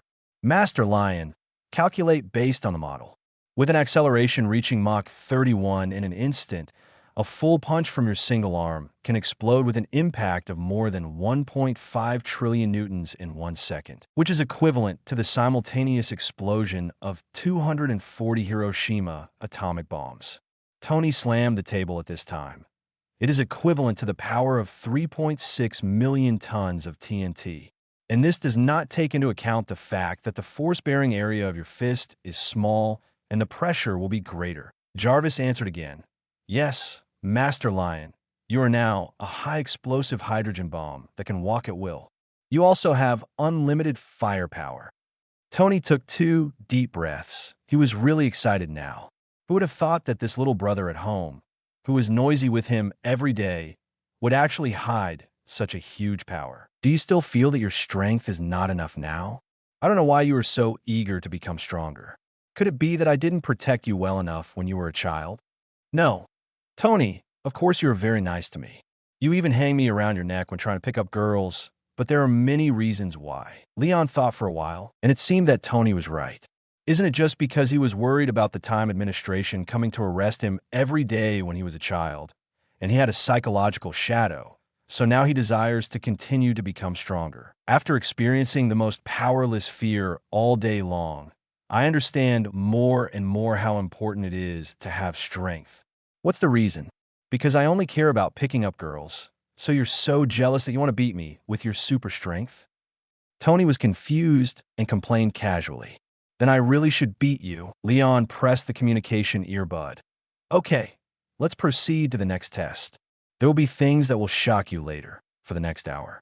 Lion successively conducted heat ray temperature tests, freezing breathing range tests, fluoroscopy tests, and flight tests. Tony's exclamations went from horrified at the beginning to half dead at the end.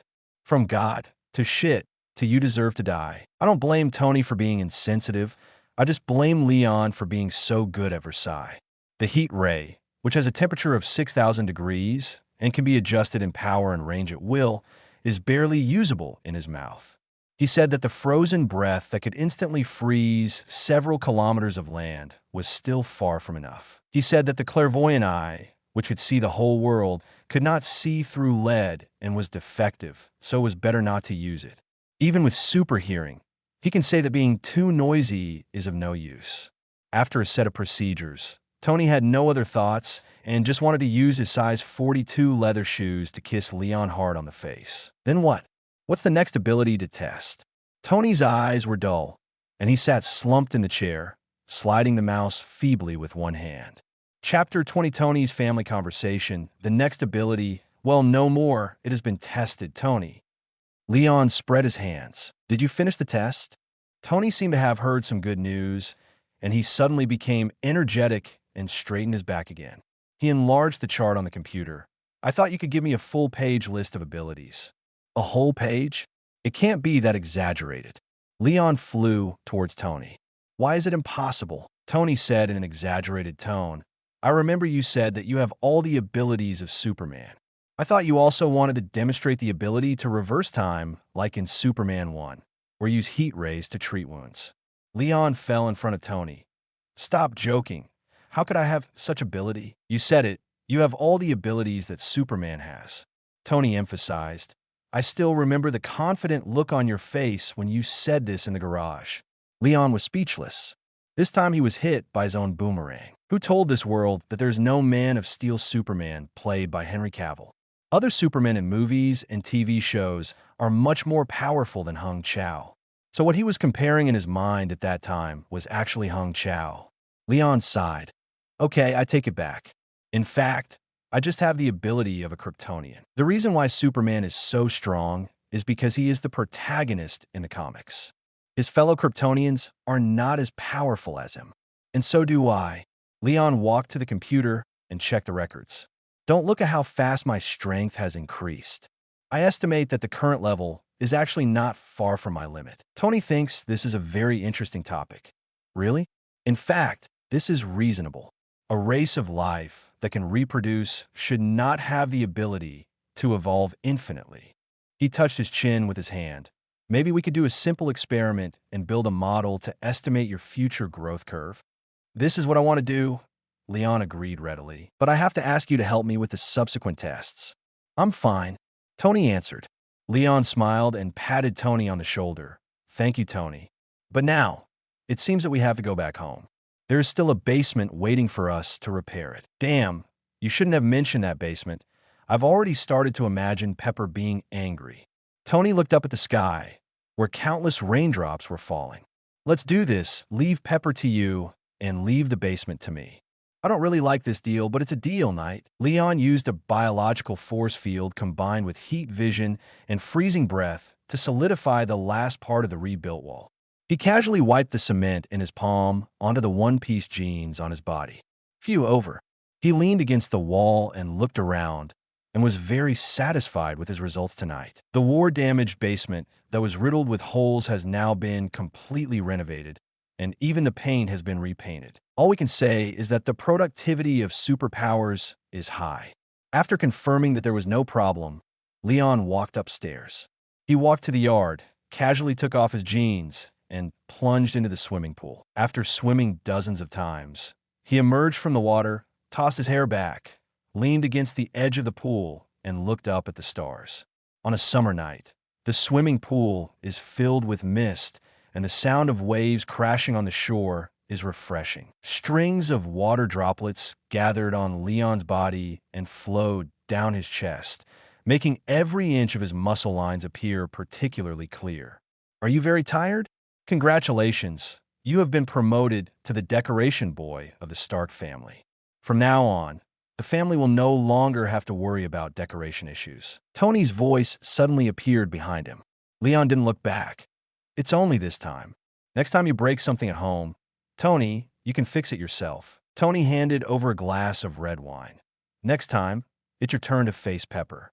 She just left and kept talking about me, saying that I only do damage at home and urging me to go back to the company to work. She's right. It's really time for you to go to work, Tony. Leon couldn't help laughing. Which company's president would stay at home like you and never show up at the company? Such a company will lose money and go bankrupt sooner or later. Tony swung the red wine. Maybe there happens to be a president like this next to me? Screw you. I will find a successor president soon, unlike you. Leon also picked up the wine glass and took a sip. The conversation between the two ended here. The swimming pool was quiet, with only the night wind and the sound of water still echoing. After a while, Tony actually jumped into the water with a splash. After swimming a few laps, he stopped next to Leon with a slight breath and looked at the starry sky like him. Leon, Tony suddenly said, but there was no further words for a long time. What are you doing? Just say what you want. Why are you so coy? Leon saw through Tony's little thoughts at a glance. Tony shrugged. I just think that maybe we two brothers should have a good talk. Why do you want to talk all of a sudden? What is this? Tony's sudden concern. Do you think I scared you today? Tony nodded. You did scare me, but you didn't scare me either. I just never thought that your power would become as outrageous as you showed today. He paused and said while drinking red wine. That has exceeded the limit of what the world can understand. The power of one punch is equivalent to 3.6 million tons of TNT. No one in the world can stop you from doing anything. Not even me, Tony exclaimed. He looked at Leon's sculptural and perfect figure. You are too strong. If anyone else had participated in today's test, they might even be too scared to sleep tonight. Then can you? Leon asked directly. Of course not. I'm your dearest brother. You peed on me when you were 2 years old, and I would still take you to the dance to see beautiful girls. How could I be worried and scared just because you have become stronger? I will only be happy for you. Tony was so sincere. Leon knows that Tony never lies, because no one is qualified to let him choose to lie. Moreover, Tony's tone at this moment was extremely gentle, like running water, making people naturally choose to believe him. I know, Leon, you have never been a person who likes to do whatever you want with power, money, or whatever. After all, in the past 18 years, almost 19 years, you have never done anything bad by taking advantage of the money and other people's popularity. Just like me, Tony didn't forget to mention himself. So, I wanted to ask you if you have any plans for the future. At this moment, Tony really looks like a father who takes great pains to educate and teach his son who is about to enter society. From his words, it could be heard that he was afraid that lion, who suddenly had power, would be as unbalanced as a nouveau riche. Even though Leon felt that this concern seemed to look down on him. But I have to admit that Tony's concern after letting go of his arrogance is really touching. Chapter 21, The Road to the Future, skippable. After Tony asked, he was worried that Leon would be disgusted and even took the initiative to make a joke. For example, do you really want to be a Superman and save the world? Drag all the nuclear bombs to outer space and destroy them? Or find a few more girlfriends and pass on your powerful Superman genes? Come on, tell me. You don't look confused at all. You must have your own ideas. Come and satisfy. No more novels? Take part in the voting. The most requested novels and those with the most likes will be chosen for publication on euroaudiobooks.com. There, I can upload as much as I want without the risk of receiving a strike. Our 18 novels and other content that exceed what is morally acceptable are only published on Patreon or the free novels page. Remember, the site is funded by donations on Ko-fi and Patreon memberships.